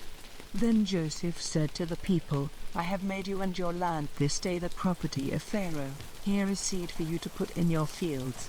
And when the grain is cut, you are to give a fifth part to Pharaoh, and 4 parts will be yours for seed and food, and for your families and your little ones." And they said to him, "Truly you have kept us from death. May we have grace in your eyes, and we will be Pharaoh's servants." Then Joseph made a law which is in force to this day, that Pharaoh was to have the 5th part, only the land of the priests did not become his. And so Israel was living among the Egyptians in the land of Goshen, and they got property there, and became very great in numbers and in wealth. And Jacob was living in the land of Goshen for 17 years, so the years of his life were 147, and the time of his death came near. And he sent for his son Joseph and said to him, "If now I am dear to you, put your hand under my leg and take an oath that you will not put me." And what? Chapter 48. Now after these things, word came to Joseph that his father was ill, and he took with him his sons Manasseh and Ephraim. And when they said to Jacob, "Your son Joseph is coming to see you," then Israel, getting all his strength together, had himself lifted up in his bed. And Jacob said to Joseph, "God, the ruler of all, came to me in a vision at Luz in the land of Canaan, and gave me his blessing, and said to me, 'Truly, I will make you fertile and give you increase and will make of you a great family of nations. And I will give this land to your seed after you to be their heritage forever. And now your 2 sons who came to birth in Egypt before I came to you here are mine. Ephraim and Manasseh will be mine, in the same way as Reuben and Simeon are. And any other offspring which you have after them will be yours, and will be named after their brothers in their heritage.' And as for me, when I came from Paddan, death overtook Rachel on the way, when we were still some distance from Ephrat, and I put her to rest there on the road to Ephrat, which is Bethlehem." Then Israel, looking at Joseph's sons, said, "Who are these?" And Joseph said to his father, "They are my sons, whom God has given me in this land." And he said, "Let them come near me, and I will give them a blessing." Now because Israel was old, his eyes were no longer clear, and he was not able to see. So he made them come near to him, and he gave them a kiss, folding them in his arms. And Israel said to Joseph, "I had no hope of seeing your face again, but God in his mercy has let me see you and your children." Then Joseph took them from between his knees, and went down on his face to the earth. Then taking Ephraim with his right hand, Joseph put him at Israel's left side, and with his left hand he put Manasseh at Israel's right side, placing them near him. And Israel, stretching out his right hand, put it on the head of Ephraim, the younger, and his left hand on the head of Manasseh, crossing his hands on purpose. For Manasseh was the elder, and he gave Joseph a blessing, saying, May the God to whom my fathers, Abraham and Isaac, gave worship, the God who has taken care of me all my life till this day, the angel who has been my Savior from all evil, send his blessing on these children, and let my name and the name of my fathers, Abraham and Isaac, be given to them, and let them become a great nation in the earth. Now when Joseph saw that his father had put his right hand on the head of Ephraim, it did not seem right to him, and lifting his father's hand he would have put it on the head of Manasseh. And Joseph said to his father, Not so, my father, for this is the older, put your right hand on his head. But his father would not, saying, I am doing it on purpose, my son, he will certainly become a nation and a great one, but his younger brother will be greater than he, and his seed will become a great family of nations. So he gave them his blessing that day, saying, You will be the sign of blessing in Israel. For they will say, May God make you like Ephraim and Manasseh, and he put Ephraim before Manasseh. Then Israel said to Joseph, Now, and what? Chapter 49. And Jacob sent for his sons, and said, Come together, all of you, so that I may give you news of your fate in future times. Come near, O sons of Jacob, and give ear to the words of Israel your father. Reuben, you are my oldest son, the first fruit of my strength, first in pride and first in power, but because you were uncontrolled, the first place will not be yours, for you went up to your father's bed, even his bride bed, and made it unclean. Simeon and Levi are brothers. Deceit and force are their secret designs. Take no part in their secrets, O my soul, keep far away, O my heart, from their meetings, for in their wrath they put men to death, and for their pleasure even oxen were wounded. A curse on their passion, for it was bitter, and on their wrath, for it was cruel. I will let their heritage in Jacob be broken up, driving them from their places in Israel. To you, Judah, will your brothers give praise, your hand will be on the neck of your haters, your father's sons will go down to the earth before you. Judah is a young lion, like a lion full of meat you have become great, my son. Now he takes his rest like a lion stretched out and like an old lion, by whom will his sleep be broken? The rod of authority will not be taken from Judah, and he will not be without a lawgiver, till he comes who has the right to it, and the peoples will put themselves under his rule. Knotting his ass's cord to the vine, and his young ass to the best vine, washing his robe in wine, and his clothing in the blood of grapes, his eyes will be dark with wine, and his teeth white with milk. The resting place of Zebulun will be by the sea, and he will be a harbor for ships, the edge of his land will be by Zidon. Issachar is a strong ass stretched out among the flocks, and he saw that rest was good and the land was pleasing, so he let them put weights on his back and became a servant. Dan will be the judge of his people, as one of the tribes of Israel. May Dan be a snake in the way, a horned snake by the road, biting the horse's foot so that the horseman has a fall. I have been waiting for your salvation, O Lord. Gad, an army will come against him, but he will come down on them in their flight. Asher's bread is fat, he gives delicate food for kings. Naphtali is a roe let loose, giving fair young ones. Joseph is a young ox, whose steps are turned to the fountain. He was troubled by the archers, they sent out their arrows against him, cruelly wounding him, but their bows were broken by a strong one, and the cords of their arms were cut by the strength of Jacob, by the name of the stone of Israel, even by the God of your father, who will be your help, and by the ruler of all, who will make you fall with blessings from heaven on high, blessings of the deep stretched out under the earth, blessings of the breasts and of the fertile body, blessings of sons, old and young, to the Father, blessings of the elders, O mountains, and the fruit of the eternal hills. Let them come on the head of Joseph, on the crown of him who is separate from his brothers. Benjamin is a wolf, searching for meat. In the morning he takes his food, and in the evening he makes division of what he has taken. These are the 12 tribes of Israel, and these are the words their father said to them, blessing them. To every one he gave his blessing. And he gave orders to them, saying, put me to rest with my people and with my fathers, in the hollow of the rock in the field of Ephron the Hittite, in the rock in the field of Machpelah, near Mamre in the land of Canaan, which Abraham got from Ephron the Hittite, to be his resting place. There Abraham and Sarah his wife were put to rest, and there they put Isaac and Rebekah his wife, and there I put till they made. Chapter 50. And Joseph put his head down on his father's face, weeping and kissing him. And Joseph gave orders to his servants who had the necessary knowledge, to make his father's body ready, folding it in linen with spices. And they did so. And the 40 days needed for making the body ready went by, and there was weeping for him among the Egyptians for 70 days. And when the days of weeping for him were past, Joseph said to the servants of Pharaoh, "If now you have love for me, say these words to Pharaoh, my father made me take an oath, saying, when I am dead, put me to rest in the place I have made ready for myself in the land of Canaan. So now let me go and put my father in his last resting place, and I will come back again." And Pharaoh said, "Go up and put your father to rest, as you gave your oath to him."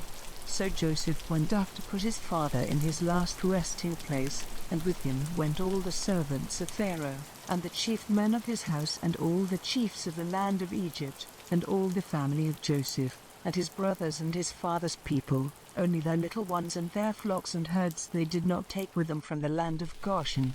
And carriages went up with him and horsemen, a great army. And they came to the grain floor of Atad on the other side of Jordan. And there they gave the last honors to Jacob, with great and bitter sorrow, weeping for their father for 7 days. And when the people of the land, the people of Canaan, at the grain floor of Atad, saw their grief, they said, "Great is the grief of the Egyptians." So the place was named Abel Mizraim, on the other side of Jordan. So his sons did as he had given them orders to do, for they took him into the land of Canaan and put him to rest in the hollow rock in the field of Machpelah, which Abraham got with the field, for a resting place, from Ephron the Hittite at Mamre. And when his father had been put to rest, Joseph and his brothers and all who had gone with him, went back to Egypt. Now after the death of their father, Joseph's brothers said to themselves, "It may be that Joseph's heart will be turned against us, and he will give us punishment for all the evil which we did to him." So they sent word to Joseph, saying, "Your father, before his death, gave us orders, saying, you are to say to Joseph, let the wrongdoing of your brothers be overlooked, and the evil they did to you. Now, if it is your pleasure, let the sin of the servants of your father's God of forgiveness." And at these words, Joseph was overcome with weeping. Then his brothers went, and falling at his feet, said, "Truly, we are your servants." And Joseph said, "Have no fear. Am I in the place of God? As for you, it was in your mind to do me evil, but God has given a happy outcome, the salvation of numbers of people, as you see today. So now, have no fear, for I will take care of you and your little ones." So he gave them comfort with kind words. Now Joseph and all his father's family went on living in Egypt, and the years of Joseph's life were 110. And Joseph saw Ephraim's children of the 3rd generation, and the children of Machir, the son of Manasseh, came to birth on Joseph's knees. Then Joseph said to his brothers, "The time of my death has come, but God will keep you in mind and take you out of this land into the land which he gave by his oath to Abraham and Isaac and Jacob." Then Joseph made the children of Israel take an oath, saying, "God will certainly give effect to his word, and you are to take my bones away from here." So Joseph came to his death, being 110 years old. And they made his body ready, and he was put in a chest in Egypt. So they made